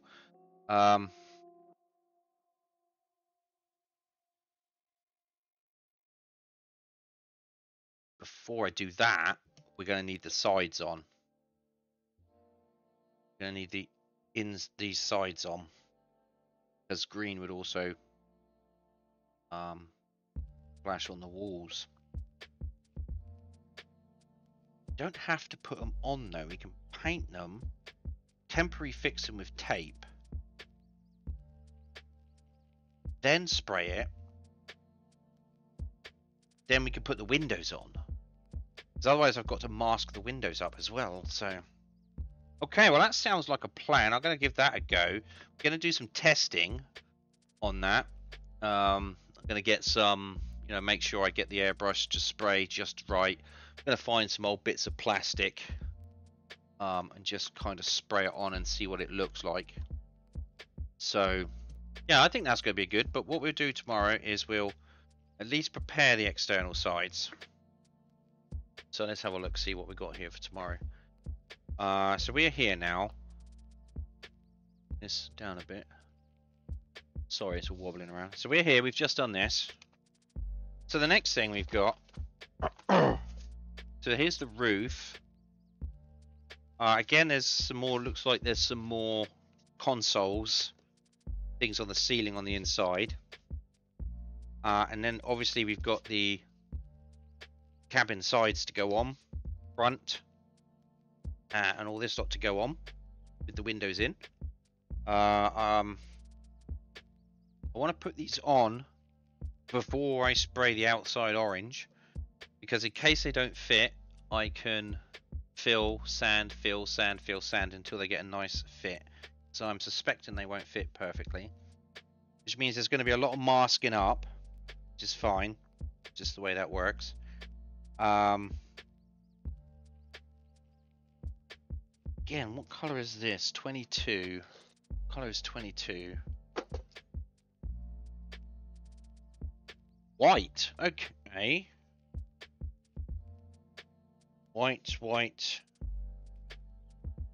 What are these top pieces here?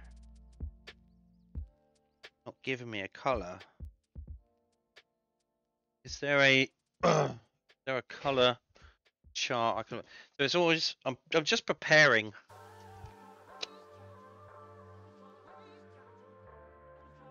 Seeing.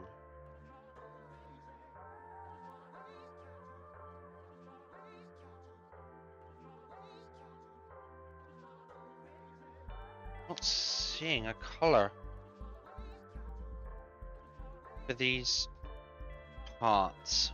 So these will have the cabin go over, the external sides go along like that. And then you've got like little flat pieces which go along the top. Oh, hang on. Yeah, so you've got flat pieces go along the top here, and I'm not seeing what color they should be. Alright. So maybe I'll check on this Flickr account. It should give me some more indications. Oh, orange. Okay, so I'm seeing the back end of this boat here. From a elevated position, I thought I saw it. Yeah. Alright, yeah, okay, all that lot's orange. Alright, fair enough. That's why it wasn't marked as a colour, because it's all the same colour. Well, if that's the case, then we... Oh my god, I've knocked over my thing. We don't want to put these ladders on. No, we don't want to put those on, but we can read them and put that on. So that's what we're going to do tomorrow. We're going to do this page and prepare it. This is the railings and stuff. Don't need to do any of that until it's been gloss coated. Well, the decals are on and the gloss coat is done. So the railings and the details for the things on the deck come last, because I don't want to have to mask around those. Again, more details, solar panels, more details. We've got a crane here. This is going to have to be orange. We're going to have to pull that out when we do the painting. More details, more details, more details, more details. More railings. Again, more details. Don't need any of those. Don't need any of those. Got a boat to go on the top. Oh my god! More details up here. Mast arrangement. Flying bridge. Yikes! Oh, we're not even close, people. We're not even close. Oh god. Okay. So I'm gonna have to go through, figure out, like, this glass here is pure glass, but there's gonna be orange on it. So I need to work out what I'm gonna do with that. Might have to mask up the glass areas and paint that separately.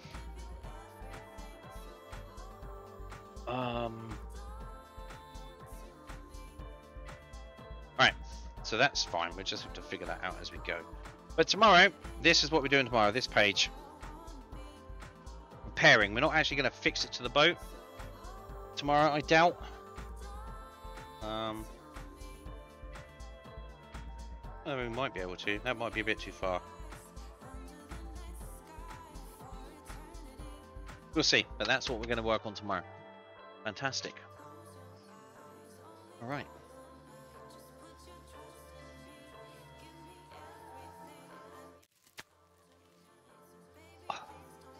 Well, let me just skip around like this. All right, so there's a lot of things that we need to do. A lot of planning, but we're getting there. Here is what we've got so far. We've got all the insides done. That's brilliant. It's now about doing the externals and getting that ready to receive orange paint. Trying to mask that up as best as we can. Yeah, so that's going to be fun. I do want to see how well that fits. So tomorrow, when we actually come to prepare, like, we're going to have to prime and paint the external walls and things. So I'll put them together temporarily with tape. I want to see how well they fit. If they fit really well, I might just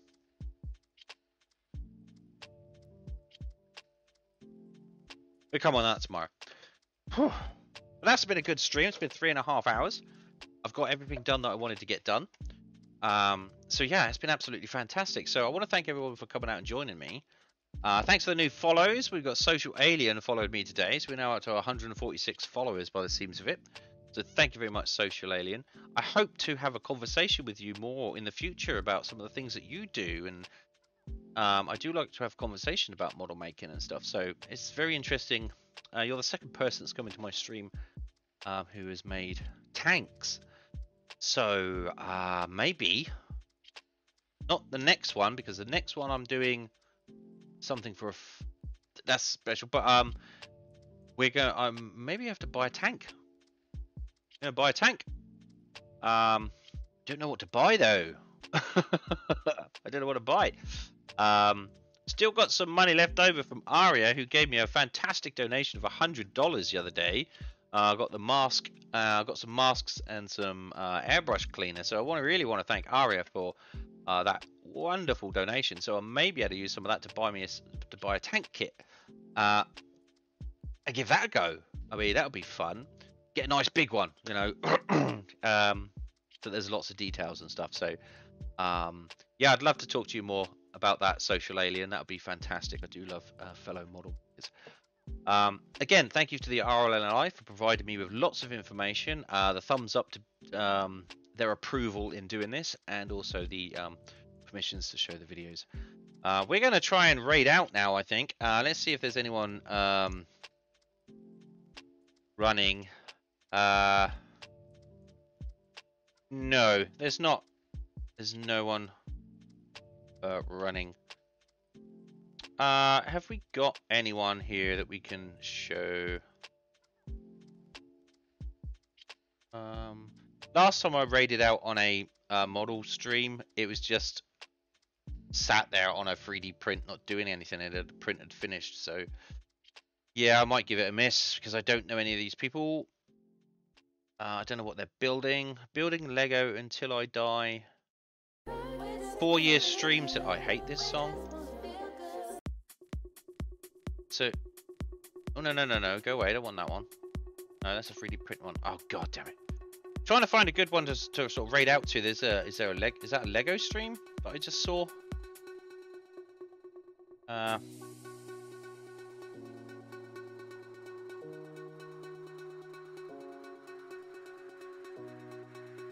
Right, I don't know.